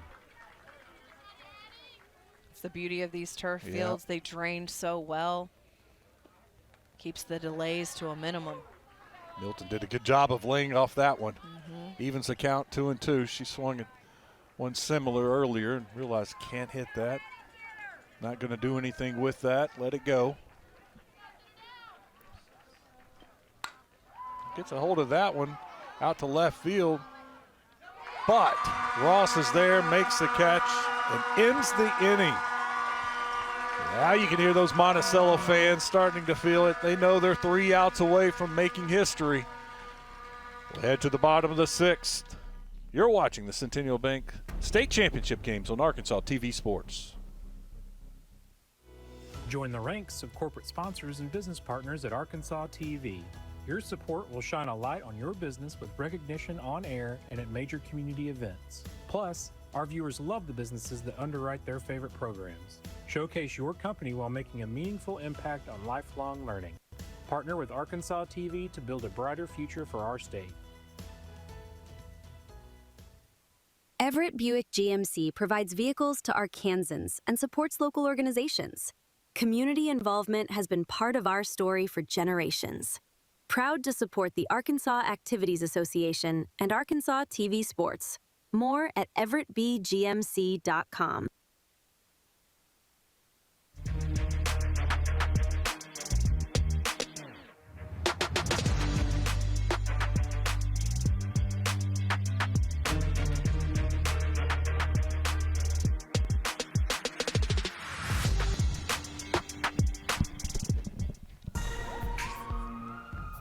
Here we go.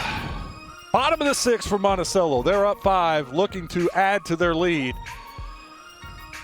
One big inning's been the difference in this game, Alyssa. It really has, and it was a inning that was a response to Warren taking a 2-1 lead. Monticello said not so fast, added 5 to make it a 6-2 lead, and they have not looked back since then.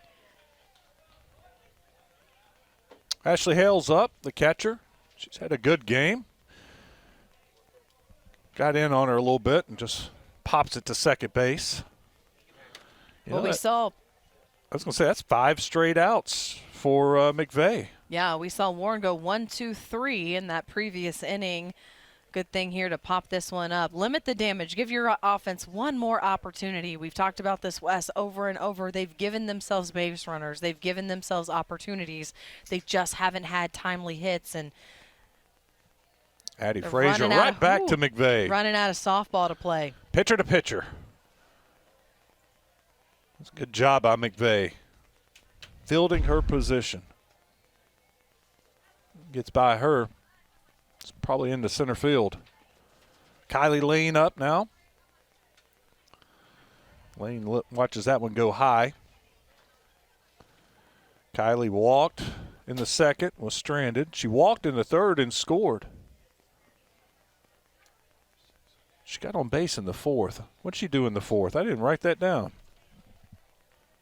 She had a single there into left center field. Got to give her some credit then. A little love. She's having a pretty deep left field, but Milton is there for the catch. Another 1-2-3 inning for McVeigh. But Warren needs 5 in the 7th to extend this game. 6 to take the lead. Monticello 3 outs away from winning a state championship. We'll see how it unfolds when we come back. This is the Centennial Bank State Championship games on Arkansas TV Sports.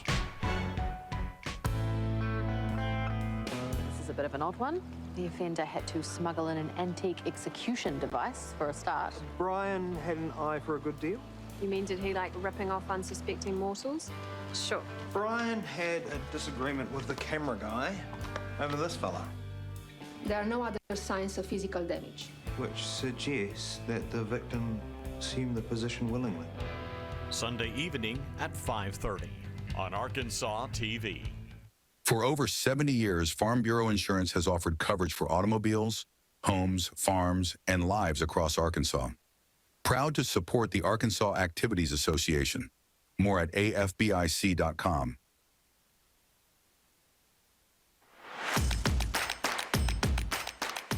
I literally have gone.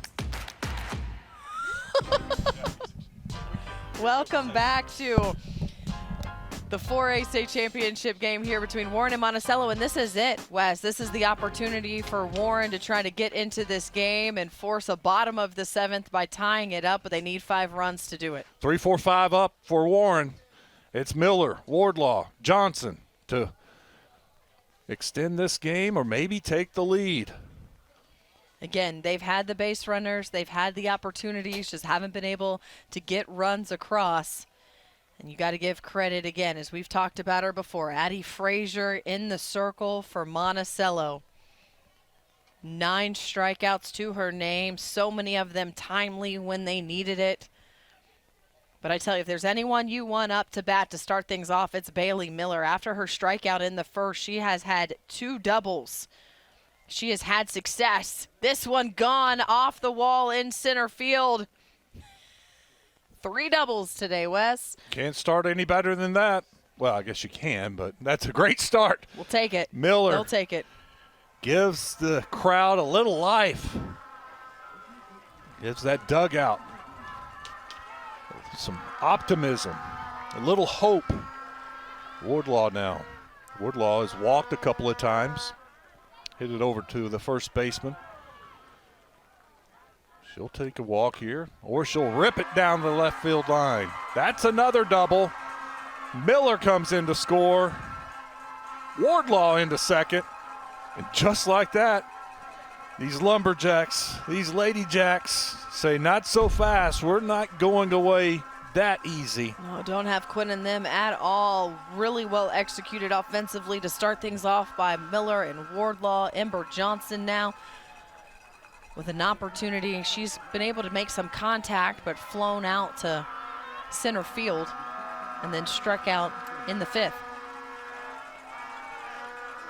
Now those students are making some noise. There it is. They're alive and well over there. They haven't left. Little low gets away. Oh, she hesitated. Wardlaw just, she looks up in the sky like, why did I get over to third? But you don't want to, you only got 3 outs. You got to be sure. You can't make it out on the base pass. If you're not 100% sure, just be safe. And that's your pinch runner, Blythe Calloway, who came in for Wardlaw every time that she's been able to get at bat. So, again, the pinch runner there, trying to find some opportunities. Man, she would have loved to have been able to have a nice jump and be standing on third base.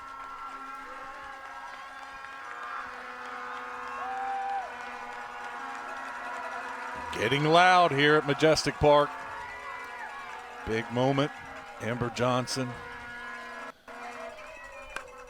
Looks, that one just hits it into the hole at short. It's going to be a tough, long throw. No way. Pinch runner goes over to third after the throw. First and third, nobody out. And that one just kind of died off the end of her bat towards shortstop, and because it wasn't coming at short with very much speed, she had an opportunity to get down that base pass to first base, and by the time that throw was over there, not in time. Hargrave up. She's got a hit in the 4th. Flew out to right field. Got on base in the 5th.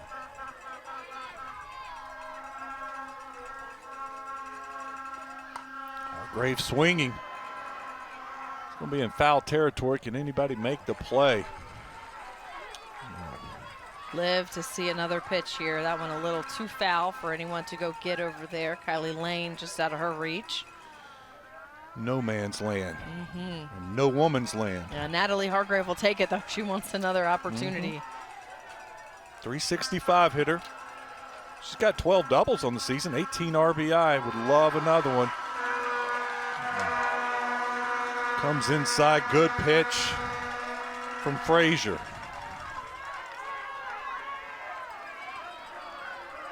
Now down in the count. Got to battle. She battles, slaps it out into center field. What a catch. Great job, Jeffers. Runner tags and scores, but you know what? They got an out. That was huge. Wow. That gets by her. Maybe 2 runs score, and then you got a runner in scoring position. Take a look at this replay. Laying out, makes the catch. Really well executed, keeps it from falling out of her glove. They still score the run, but wow, what a catch there by Jeffers, because you're absolutely right. That one bounces under her glove, continues to roll to the wall. I think they do score 2. Fellows up now. She's been aggressive at the plate. Got a single on the day, 1 for 3. Fellows looks at that one go a little low, not high enough. Need one more base runner to bring up the tying run. Yeah, my one little critique there with Johnson standing on first base. Once you saw Jeffers throw that ball home, I'd have tried to go to second.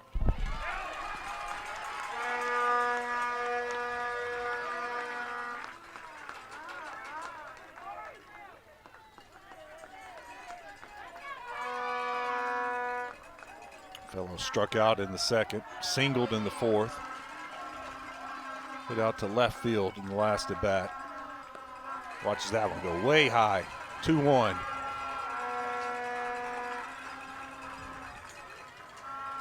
Pressure situation. Warren has 2 outs to work with. Monticello 2 outs away. 2 in already in this inning for Warren. Fouls another one off.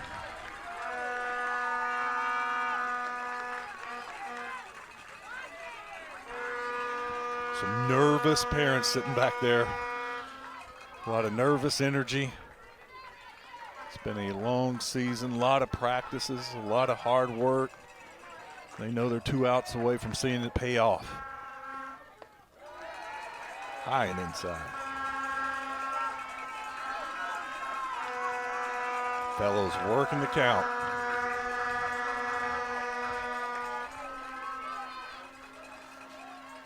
Addie Frazier has come up with big pitch after big pitch all game long. She needs one right here. Too low. We got to walk. That's the base runner Warren needed. Now the tying run comes to the plate.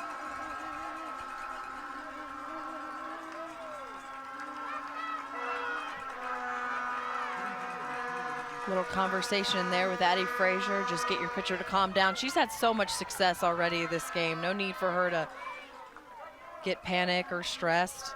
They've been in this situation before. Warren has had base runners and they've found ways to get out of it. You can do so again here, but man, has Warren taken this opportunity in the 7th. Reap looks at the first pitch. That's a strike. Swing and miss. Took a little something off of that one. She did, a little off speed there to just get the timing off of Reap. You know, struck out in the second, flew out to center field, and then flew out to the second baseman. So Reap trying to find some success here against Frazier. Nothing. Strikeout number 10 for Frazier. And look who's coming to the plate. McVeigh. Pitcher versus pitcher.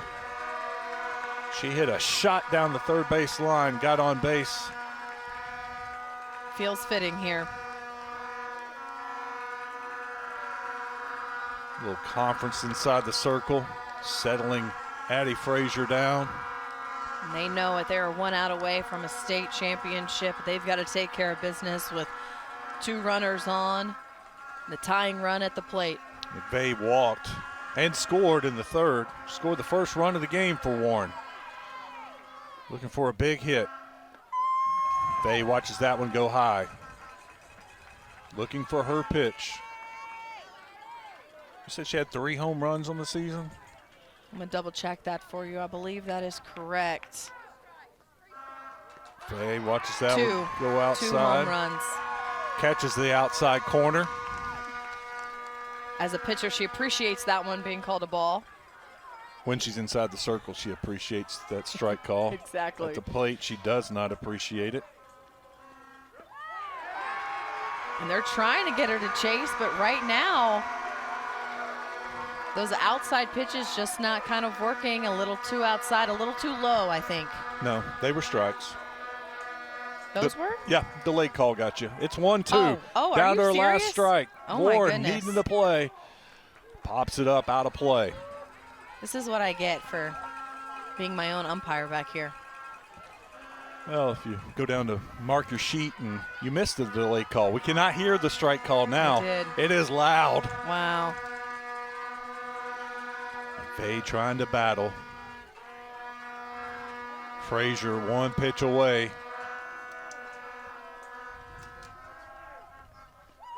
Frazier gets her. Monticello wins their first state championship in school history. Wow. What a performance by Addie Frazier.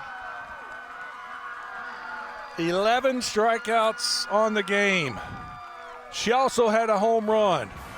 What a game by Addie Frazier and these Lady Billies.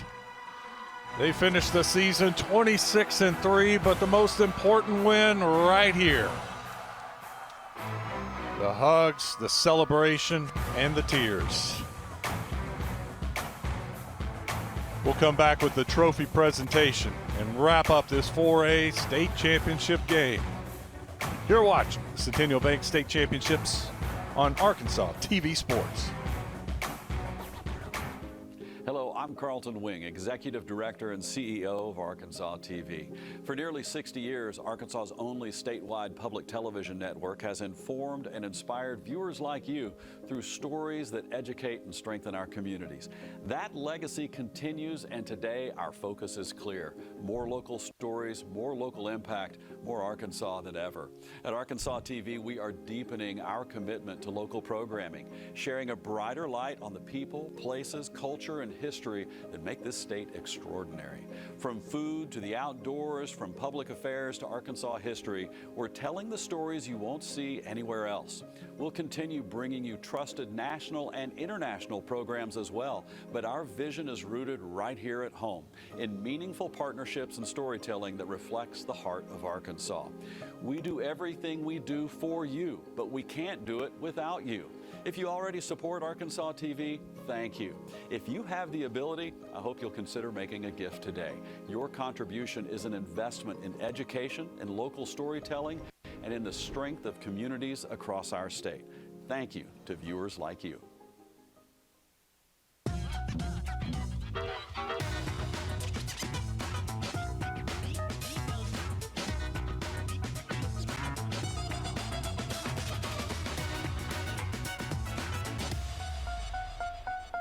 Want to see more Arkansas stories?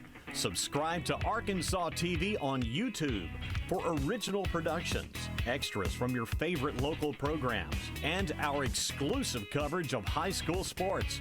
All available on demand. Scan the QR code to subscribe now. Everett Buick GMC provides vehicles to Arkansans and supports local organizations. Community involvement has been part of our story for generations. Proud to support the Arkansas Activities Association and Arkansas TV Sports. More at everettbgmc.com. Centennial Bank supports communities across Arkansas and is a proud supporter of the Arkansas Activities Association and Arkansas TV Sports. Providing financial services since 1999. Member FDIC. More at my100bank.com. For over 70 years, Farm Bureau Insurance has offered coverage for automobiles, homes, farms, and lives across Arkansas. Proud to support the Arkansas Activities Association. More at afbic.com.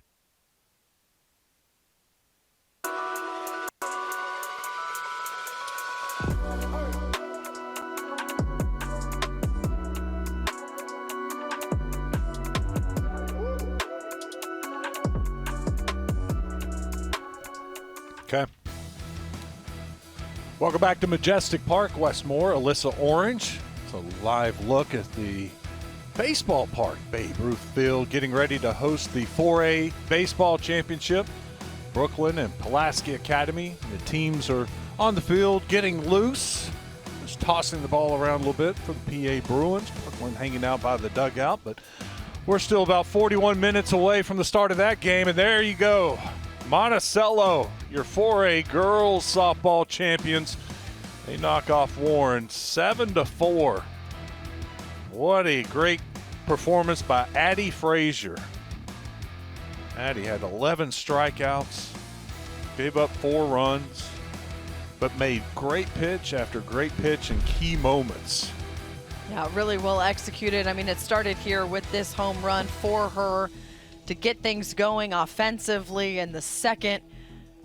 And then they were just able to add on to it. Of course, Warren trying to get back into this game. And you got to really say they battled. They tried to get things going. But again, Addie Frazier getting the strikeouts when she needed it the most, able to get some runs in and RBIs when her team needed it the most.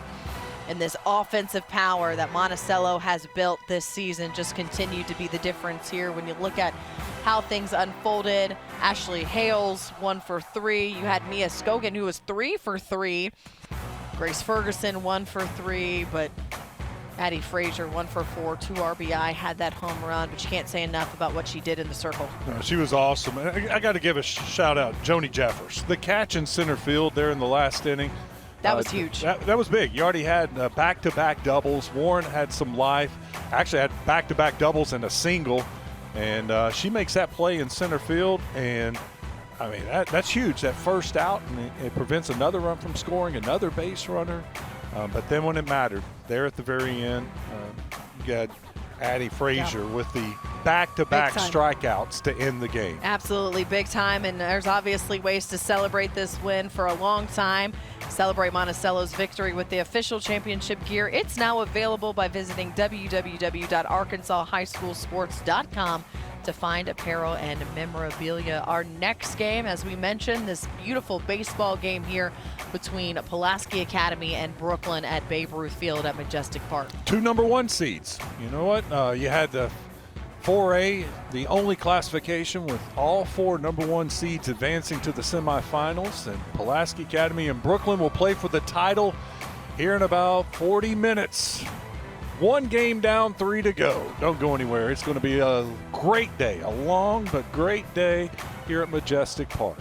For Alyssa Orange, I'm Wes Moore. Thank you for watching the 4A softball game, but be back here 1 o'clock for the baseball game.